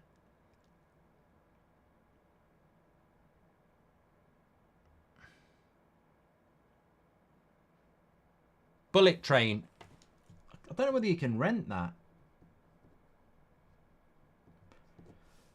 Let me tell you a story about the hurricane. Kingdom of Heaven. Director's cut, says Lewis. I haven't watched that for years. I don't know whether I ever watched that. Baby Driver's good. Oscar, I liked that. I really did enjoy that. I'd recommend that, Baby Driver. It was very good. I think I've seen The Creator as well. Isn't there one about BlackBerry that's meant to be quite good? Beth was on about this the other day. What's The Creator about? There's one about McDonald's. I'll tell you what's a cracking film, actually. Air. With Ben Affleck and Matt Damon in. About how they signed Michael Jordan. Whoa, what a film. The Creator's a film about AI.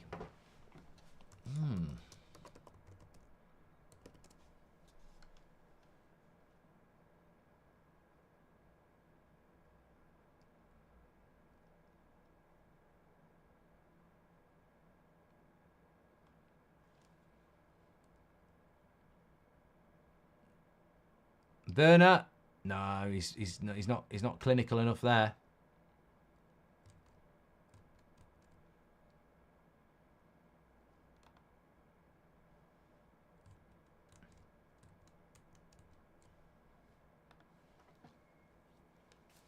Ollie Norris says it's about AI. Thank you very much. Air is a great film, yeah. Is the film actually called Blackberry? Good defending there by Patterson. Oh yeah, it is called Blackberry 2023. 98% on Rotten Tomatoes.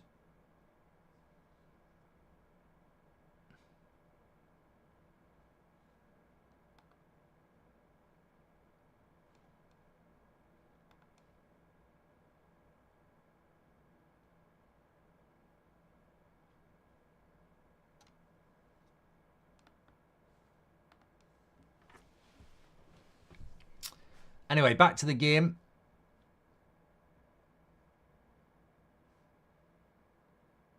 I've seen The Covenant. That was quite good, Tom, as well. Did quite enjoy that.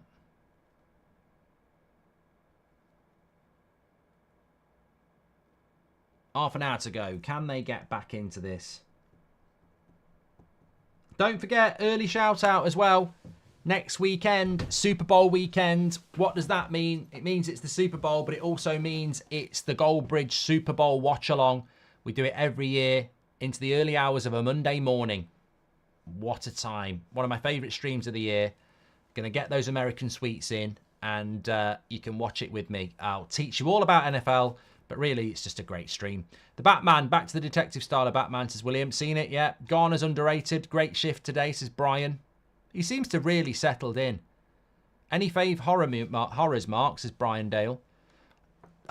Scream is about it. Good shot there. Was that Madison? Good save by Pickford.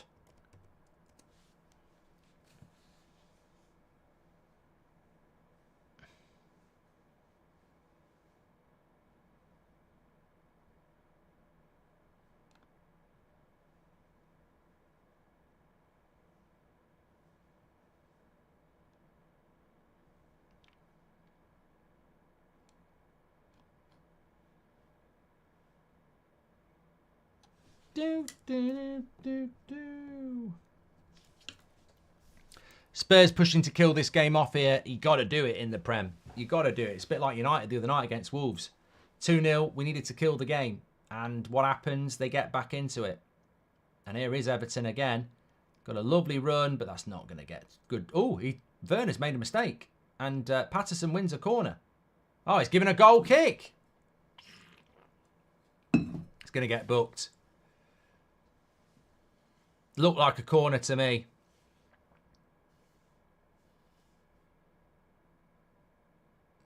You can understand him being angry. He's booked him for dissent.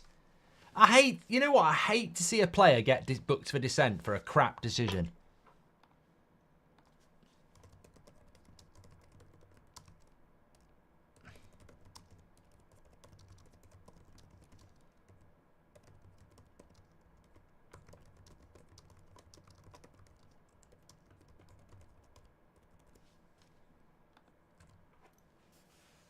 You know, he sent Delo off because he made a bad call. Adogi, good block. Don't you just love the way TNT didn't show the replay of that as well, so we could quite clearly see it was a corner. Oppenheimer, I enjoyed it, Javi. I would watch it again, but it feels like I watched it not that long ago. What's your thought on The Lord of the Rings, says James? I liked it. And what's your FPL team, says Reese? Areola. Porro. Esteban. Saliba. Palmer. Saka. Gordon. De Bruyne. Haaland. Watkins. Tony. I don't know what I did last week, actually. Average score. I don't think I had a great week. Oh, I don't know what I did last week now because they've started this week already.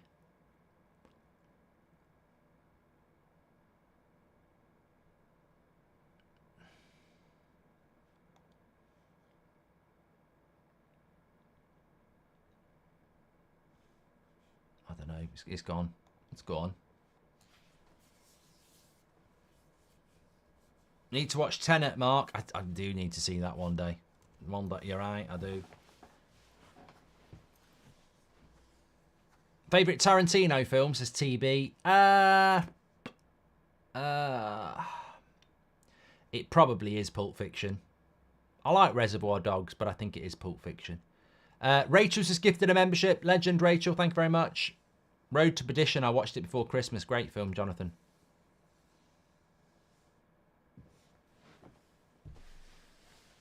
Don't bother with Tenet, Mark. It's crap, says Ryan.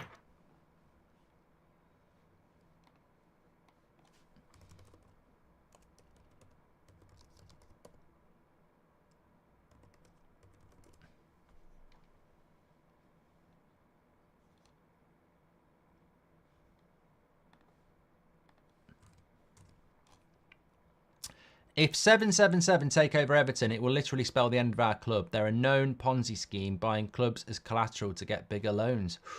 Doesn't sound good, Dance 1211.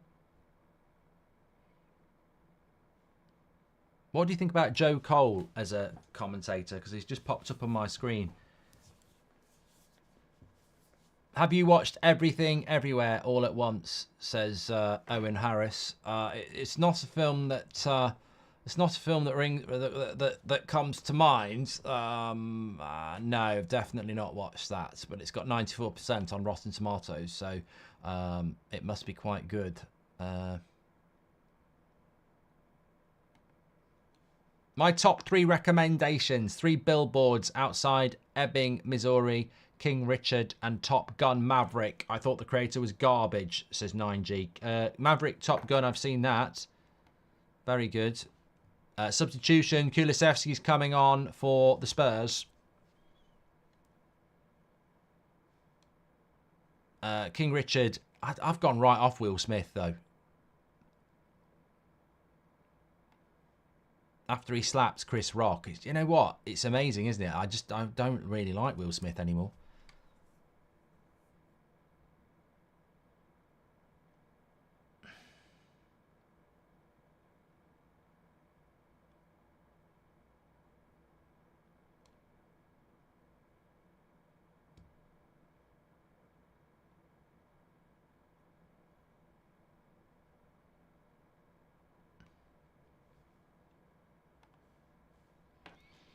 Masters of the Air on Apple TV so far has been masterpiece, similar to Band of Brothers.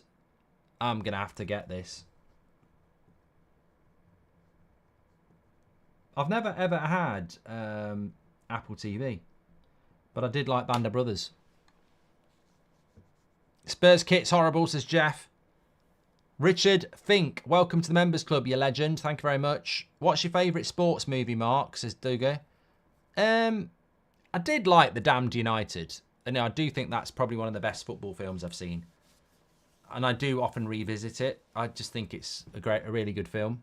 And well acted by Michael Sheen. What other sports films do I like? I like that one with Brad Pitt. Is it Moneyball?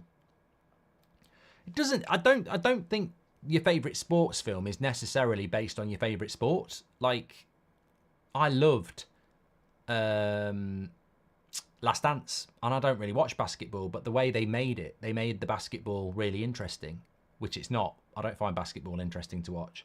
I loved Man in the Arena about Tom Brady. Just thought that was amazing. Oh, Ashley Young, if he gets that cross right, Calvert-Lewin might have had another one. It's getting good now. I think the next goal wins this game. You've got to take him out. You've got to take Maddison out here. Oh, he's got it wrong. Greedy Maddison. He should have squared it to Werner. It feels like the next goal here is key.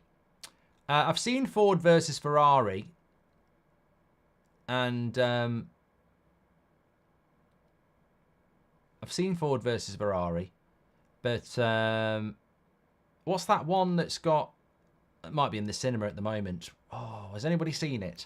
Remember the Titans, says Darren. Not Saltburn. Rolex, says Man Command. Mark, thoughts on the good, the bad and the ugly, says Noel. Oh, I tell you what, that tackle by Richarlison is a little bit nasty. But nothing's going to happen with it.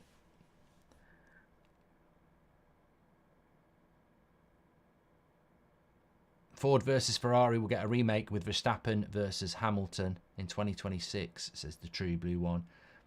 What's that film? It's got Adam Driver in it, and it was out on Boxing Day. Has anyone seen it? I think it's about... Is it about Ferrari?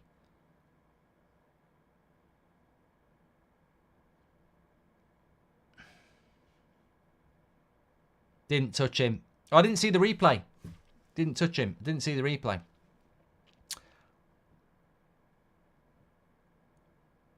Have you seen American Made? It's based on a true story about a pilot who's a drug smuggler. Stars Tom Cruise and his Scorsese-esque. Yeah, I think I have. That does ring a bell. I think I have seen that, yeah. Yeah, has anyone seen that Ferrari film with Adam Driver in it? Anyway, the game's hotting up here. We've had a bit too much film talk, but that's sort of what we do. I'm sure I've seen that American Made, yeah. Yeah, I have seen it. It's quite good.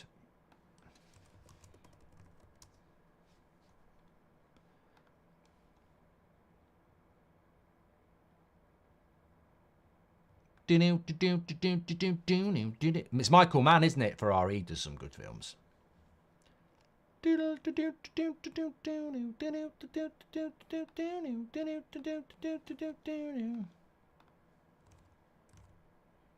Gucci, that was quite good. I quite like that.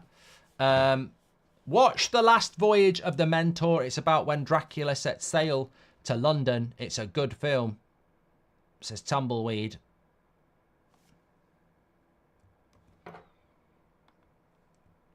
Thanks for all the recommendations. We've got about 20 minutes to go.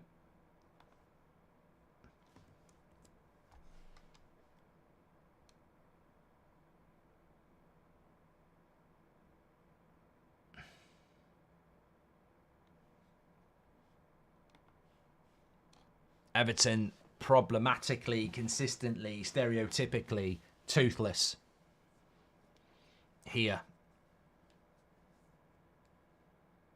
Stephen G says, are you going to do a watch along for Tyson versus Fury? Tyson Fury versus Usyk. Yeah, but it's not happening.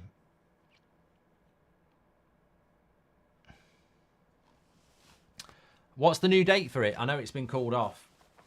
Are you worried for Onana tomorrow? James Ward-Prowse is a problem, says Little Dragon. Well, I'm worried for Onana in any game at the moment.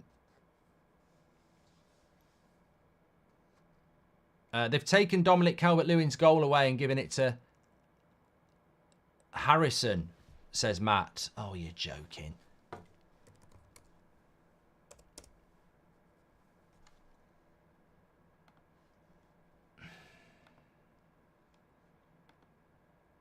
They have. They've given it to Harrison. Bollocks.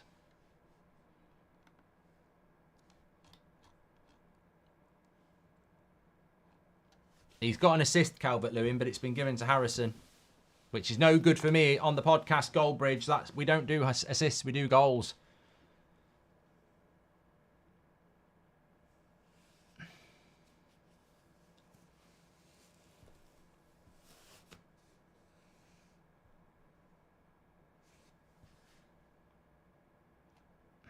That's a good film that American made with Tom Cruise. I mean, Tom Cruise is a bit of a divider as well, isn't he? But he does do some good films. Collateral was very good.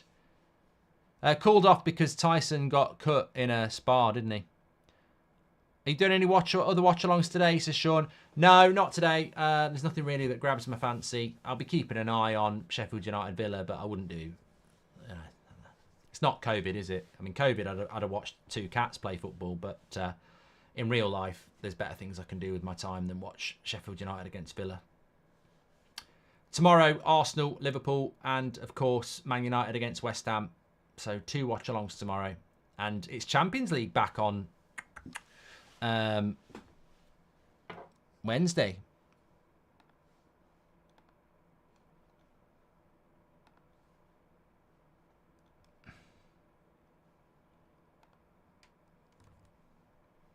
Tuesday, actually.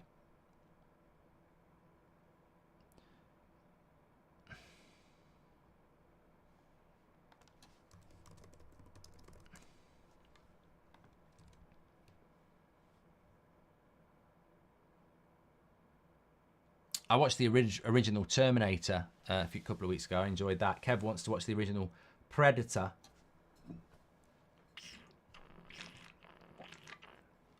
I tell you what, from a Spurs point of view... Oh, Champions League's not back this week. My mistake.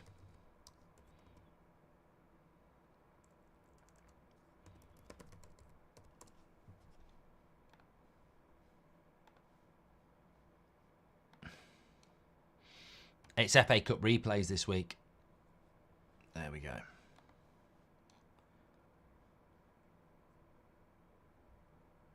Poo Poo says, I hate FC24 so much. My career mode. I've enjoyed my career mode. I think less is more. I do it once a week now instead of 3 times a week, and I enjoy it a lot more.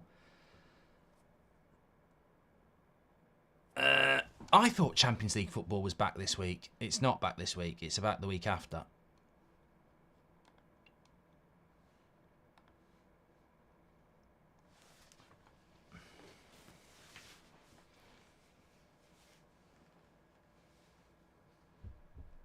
Start, bench, sell, Top Gear, The Office, In-Betweeners. I'm selling Top Gear, never really into it.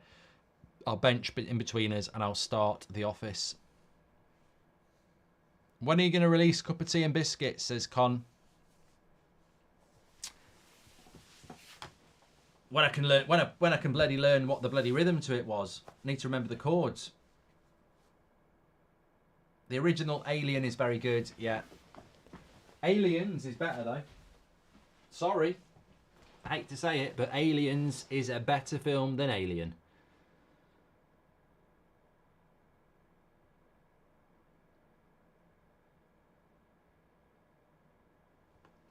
You seem like you'd be a good In-Betweeners character, says Pat. Yeah, I've got to be honest, at school I was a bit of a J.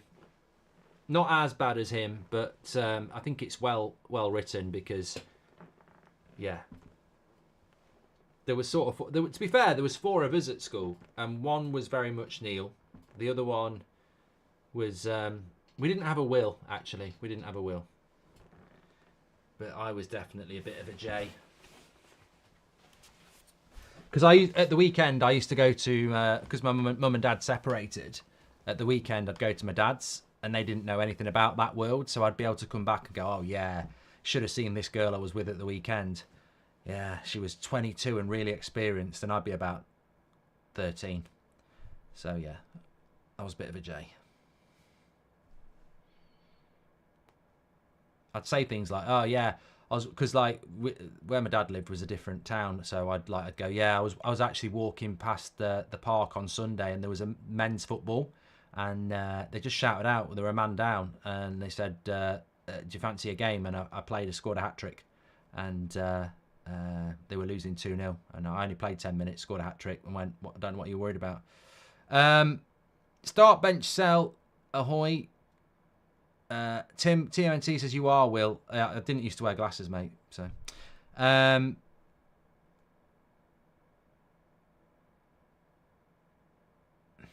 we've got a poll here, and we've got a result. Either or, Lewis Miley, Kobe Mainu, or Bradley. Lewis Miley got 9%, Mainu got 60%, and Bradley got 31%. So Miley got absolutely battered. I think Miley's a good player, but he ain't better than Mainu. Arnie's best one-liner. Great show, says Taylor. It's I'll be back, isn't it?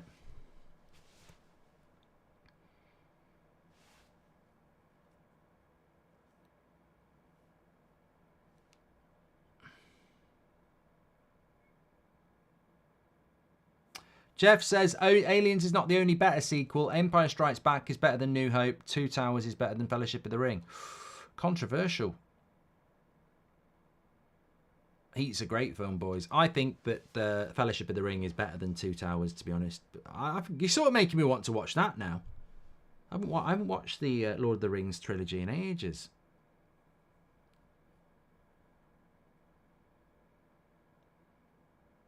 Get to the chopper. Go now.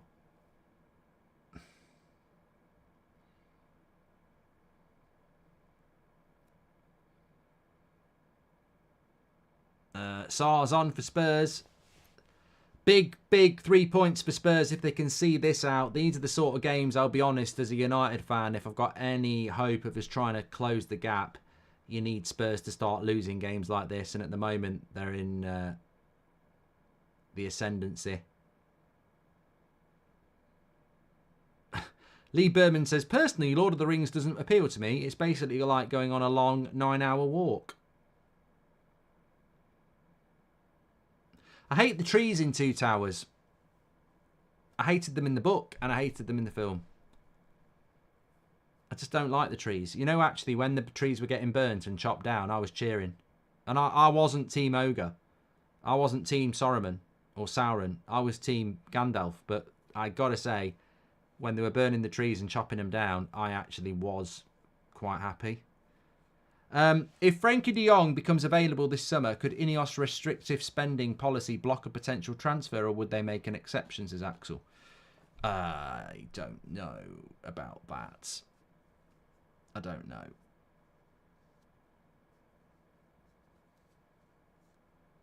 What's the best trilogy ever, says Captain? I think the word trilogy, you automatically think Star Wars, don't you? I can't. I'm with Nathan Watson, though. I don't think De Jong wants United, and I don't think that's a good idea. You talk about the personality of the player. It's not just whether they're a party boy or lazy. It's also whether they actually want to come to the club. I liked the Nolan Batman trilogy. Yes, very good. Back to the Future wasn't bad, Philip. Die Hard as a trilogy. Well, they went beyond a trilogy, didn't they? Bourne films are very good. Underrated as well. I'd like to revisit them. Harrison. Oh no, he's at the wrong end. I thought he was running through on goal. He's just passed it back to Pickford. William says, I can't stand Frodo, but I do like Lord of the Rings. You know what? I like the comedy series, Gavin and Stacey, but I can't stand Gavin and Stacey. Are there any things you like, but you don't like the people in it?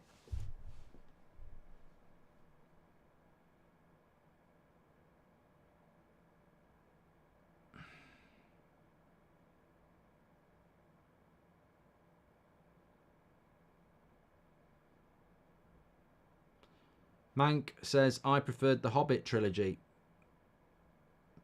I think if Lord of the Rings hadn't existed first, it might have been better. But yeah, it struggles like... It was quite good, but it struggles like Star Wars struggles with theirs, isn't it? You know, you've always got the original.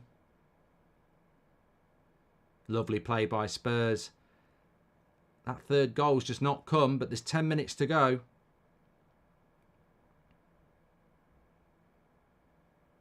Someone says, I love Harry Potter films, but I hate Harry. That's a good point.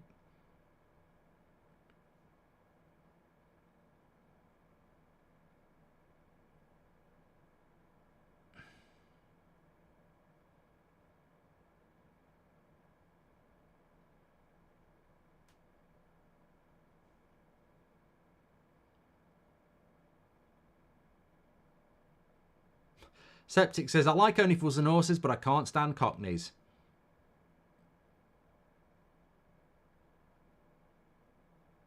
And Sean says, I love Man United, but I can't stand the players.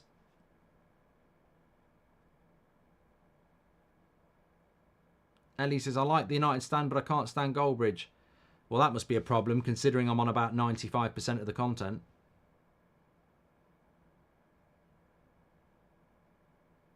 Someone just said, do a poll, United stand or That's Football, whilst doing a That's Football stream. I think we know the answer.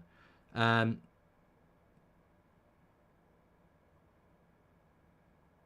do Spurs look, says Master? Apart from the horrible kits, I think they've done well. I mean, these are the sort of games that I was saying, like, that they're so good for your psychology because they've had to battle for it. And if you go and get a result, you know, you're not going to win 3 or 4-0 every week, is what I'm trying to say. But if you can go and win here, for Spurs, it's a really good week, isn't it? I like United Stand trilogy, says Tell. What does that mean? We've got... just having a quick look at Tottenham and what they've got coming up. Brighton at home next week. Then Wolves at home. Then Chelsea away. Then Palace at home. So they've got 3 of their next 4 games are at home for Spurs. So a real opportunity if they can get this done to really double down and just consistently, you know, open that gap.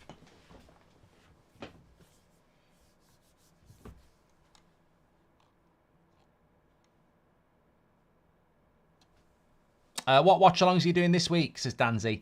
Well, it's not Champions League week, so that sort of makes it easier for me to say that I'll do Arsenal-Liverpool tomorrow on here. And I don't really fancy anything in the week, if I'm being honest. Maybe do No, I wouldn't do Brentford City. Who does that? The replays are rubbish. I mean, I might do Villa-Chelsea on Wednesday night, actually, as a replay. I think that looks quite good. I expect they'll... Yeah, I think I will do Villa-Chelsea on Wednesday because United have got Villa at the weekend and I think that's a big game for both clubs. So I think I'll do Villa-Chelsea Wednesday, yeah. I know we're really talking about films, but have you read the Millennium Trilogy by Stieg Larsson? I highly recommend it, says Eva. A book trilogy. Well, there you go. It's always good to read a book.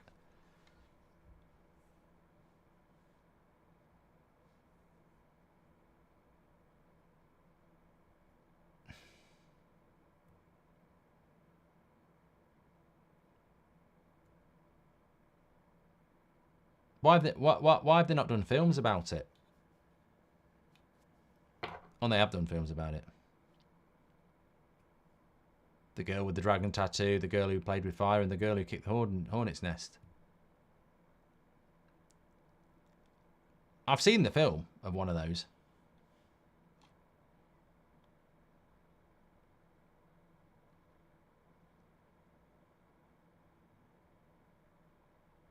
Another corner for Everton. I mean, this has been where they scored from, and it's been where I think they've got most likely to score from again.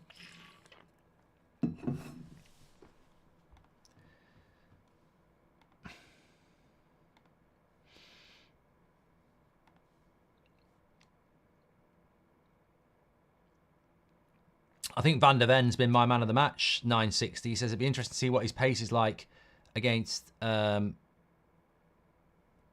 we go, corner.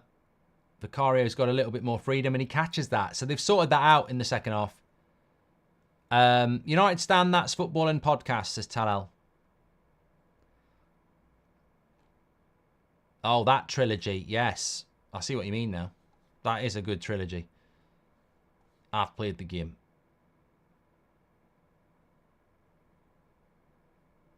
Double substitution for Everton here. It's a worry. It's a worry for Dyche, isn't it? They're in the bottom three. Calvert-Lewin's coming off. They're in the bottom three. They've had a points deduction. They've not won in their last 6 Premier League games. Their next game is Man City away.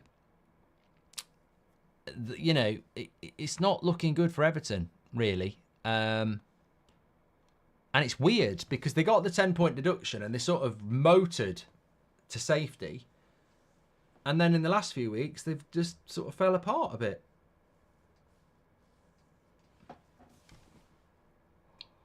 Oh, so tired. Late night last night. I got into bed, I'd had a few to drink, and I put YouTube on, and I was watching an interview with... I can't remember who was in it. And then, I had one of the weirdest dreams I've had in ages. I was being chased. I was in a pub. Me and Will from the podcast were in a pub in Manchester, sat at a table. Gary Neville walks in with his mates, points at the table, tells a load of his mates to go and sit at the table. And they came over, and a couple of them, there were some women there, were quite apologetic and said, sorry, you know, it's his pub, and he told us to come and sit here. And me and Will were like, it's fine, we're just finishing up. We know he's got a problem with us. And then one of the women goes, just get a move on. And I went, oh, hold on a minute. There's no need to be like that. And she was like being really gobby. And then the next thing I know, Neville is stood there with a couple of people at the bar going like that. So me and Will ran out of the bar and then were being chased across Manchester by people with guns and Gary Neville. And I ended up on this canal in the middle of nowhere. I thought I must be safe. And then someone jumped out of a bush and went, this is the end of you, Goldbridge. And then I had a gun and I just pulled it out and shot him. And then I woke up. But it felt really real. It felt really real. And all I could hear when I thought I'd get away, all I could hear was, we're Manchester United. That's all I could hear. It's a very weird dream. But that's alcohol for you.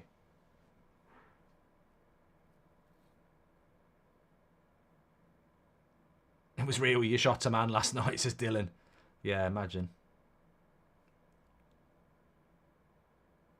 Q-Babe, thank you very much. Welcome to the Members Club, you legend. Thank you very much for that. Stephen says, probably a lie. But, mate, it just literally came into my head because it was a dream I had last night. I don't need to make up dreams. Harvard said, was it a nightmare? Oh, what a chance for Everton. If he's onside, what a chance. Oh, what a prat. Cross comes in, level with the 6-yard box. No conviction at all. Throws his foot at it.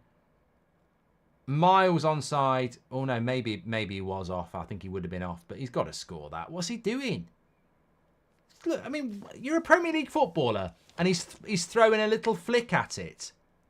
Come on, mate. Put your fucking foot through it. You don't do that.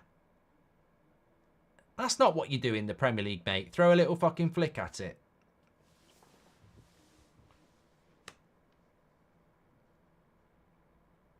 I am on TalkSport tonight, Linda. I'll be live on YouTube and on the radio, 7:30 till 9 o'clock. I didn't know you had a second channel, says Garaza. I do, yeah. I don't really talk about it that much, do I really? I probably should promote it a little bit more. Please do subscribe, bottom right-hand corner. He looks like a unit, doesn't he, this new player? You know, the worst thing about that dream was, though, and I don't know whether you've ever had this. Have you ever been in a dream and you need to get away and you can't run fast? It's so annoying. I've had it for years. you're trying to run and your legs just don't run normally. It's so frustrating. I mean, I even said it in my dream last night. Come on, I know it's a bloody dream. Let my legs move. Always can never run fast in your dream. You know how I run quick in my dream? I have to turn round and run backwards, and then my brain can't make me run slow, which was quite useful actually because I was being chased. So I was running backwards. I was quicker at running backwards in my dream than running forwards. But it's just stupid. I'm like, I was shouting, I know it's a dream, just let me run fast.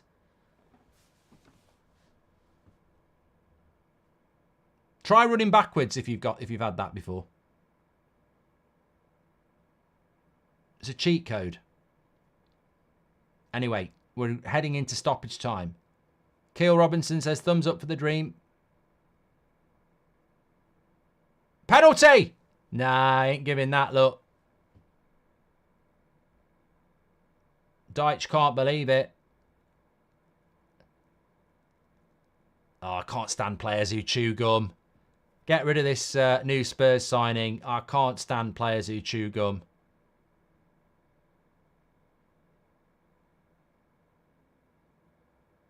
He's got hold of his shirt as well.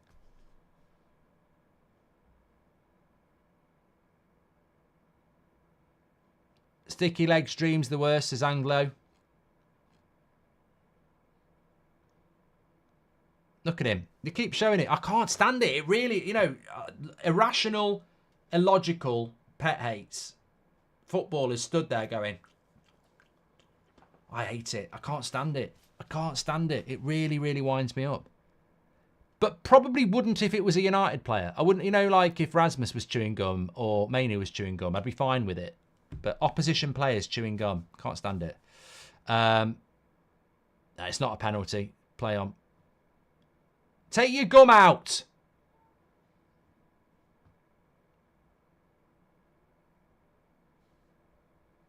I tell you what would be funny is if it went down the wrong hole and he was suddenly going, it's dangerous.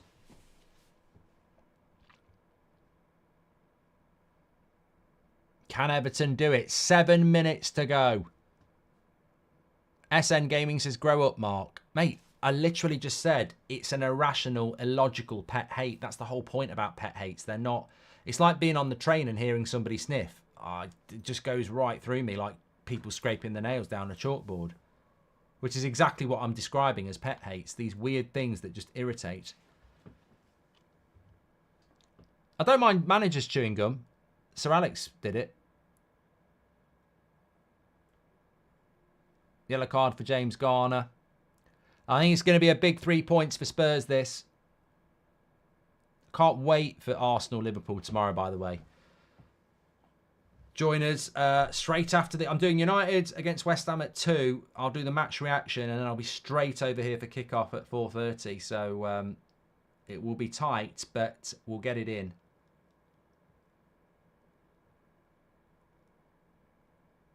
But Spurs have defended well.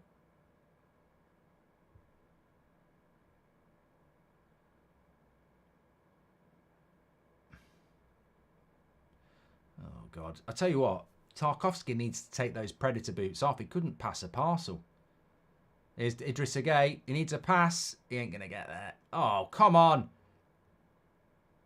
So this new signing of Spurs can basically body check everybody. He's got that attribute. I don't think Michael Oliver's had a good game. Who's he going to book now? I mean, literally body checks him. He sees him coming and he whacks into him. Look. Looks at the player and takes him off. It's a blatant foul. Oh, he's booked Sean Dyche.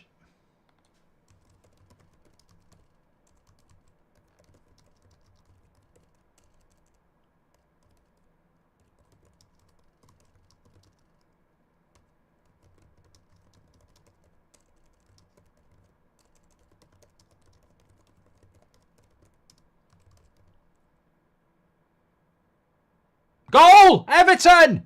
2-2! Oh my God! Oh my God! Drama at the end. That's a goal and it's Branthwaite. And Everton have only gone and pulled it off. We said all game Everton's joy would come from crosses and set pieces. They've had a frustrating second half. But I tell you what, Ange's going to be absolutely fuming here. Absolutely fuming. Set piece kings. Vicario's down again. He's holding his cock. But there may be a VAR review. You never know. But this is a big, big situation. They're all onside. Can't see anybody off. Branthwaite on the back post. No, he'll be onside. That's a goal.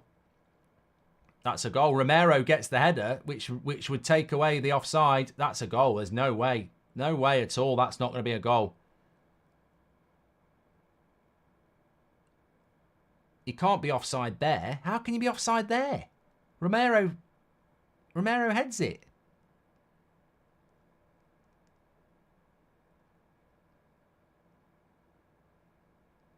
How can you be offside from the first one?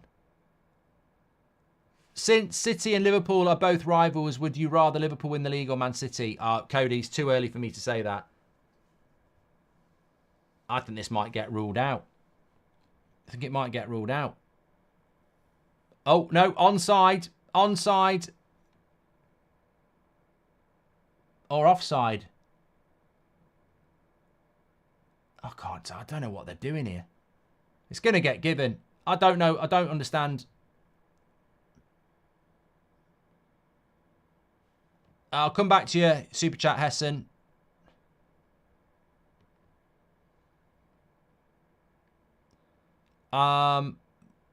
Looks like it's going to be given, and it has. It has. My birthday's tomorrow. I'm going to watch the Arsenal-Liverpool game at my local pub with my dad, and I can't wait. Enjoy it, Shallow. That's what it's all about. Hessen says, if you could recommend one 80s film for the younger viewers to watch, what would it be, Mark? Oh, there's so many from the 80s. Aliens, Terminator, Predator, Die Hard, Commando, Back to the Future. So many. So many. Well, the goal's been given. Is Vicario's position here good enough for a cross? Stood on his line? I don't know. First blood's great as well. What? Wow, I tell you what, we've done the watch-along. What a game.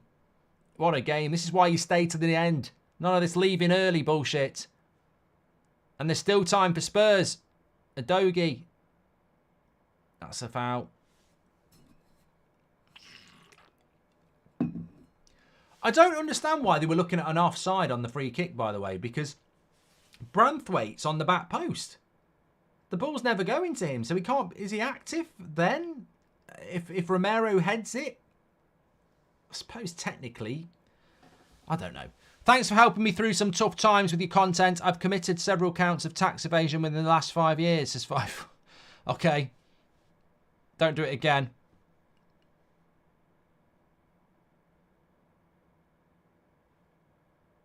Well, for the chasing pack, it's quite good if it stays like this. From a Manchester United and a Newcastle point of view, and maybe a Brighton and a West Ham and a Villa and a Chelsea, maybe even a Chelsea. I mean, Chelsea, I don't know. I don't know.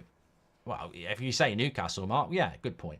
But if Newcastle win this afternoon, 9 points off Spurs. If Man United win tomorrow, 6 points off Spurs. So, it's not impossible, but Everton will be very happy with this point.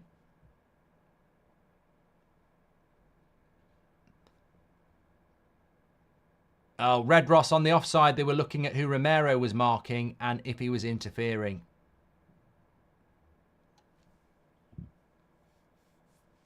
Well, thanks for everyone getting involved. It's been a cracking watch along again. We tend to pick the best games, don't we?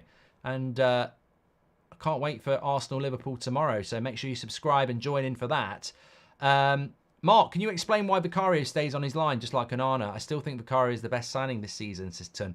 It might be a confidence thing, mate. You know, I think he's had his confidence knocked in this game. Physically, he's been roughed about a bit. And I think he can't really come for that cross. But I'd like to think he wouldn't be on his line there. Because if he's not on his line, you can close the angle on that a little bit. Just one step forward, 1 metre forward.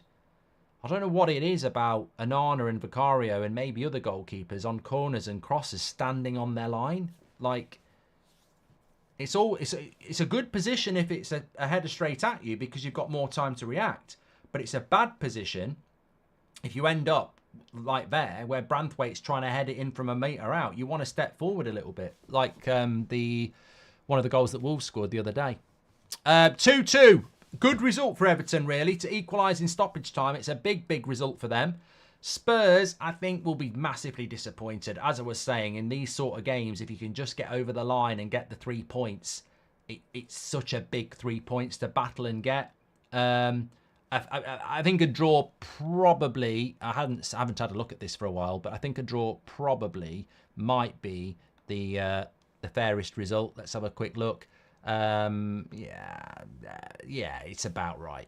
It's about right. Anyway, I'm on TalkSport at 7:30 YouTube channel if you want to tune in for that or call in as well. 2 big watch-alongs coming up tomorrow. Man United against West Ham and then Arsenal against Liverpool live here as well. Looking forward to that. Enjoy what you're doing for the next few hours. If you want to join me on YouTube a little bit later, love to have your thoughts and opinions ahead of the big games tomorrow and based on what's happened today as well. Take care, everyone. Thanks for subscribing. Welcome to the new members, and I'll speak to you all in a bit. Take care.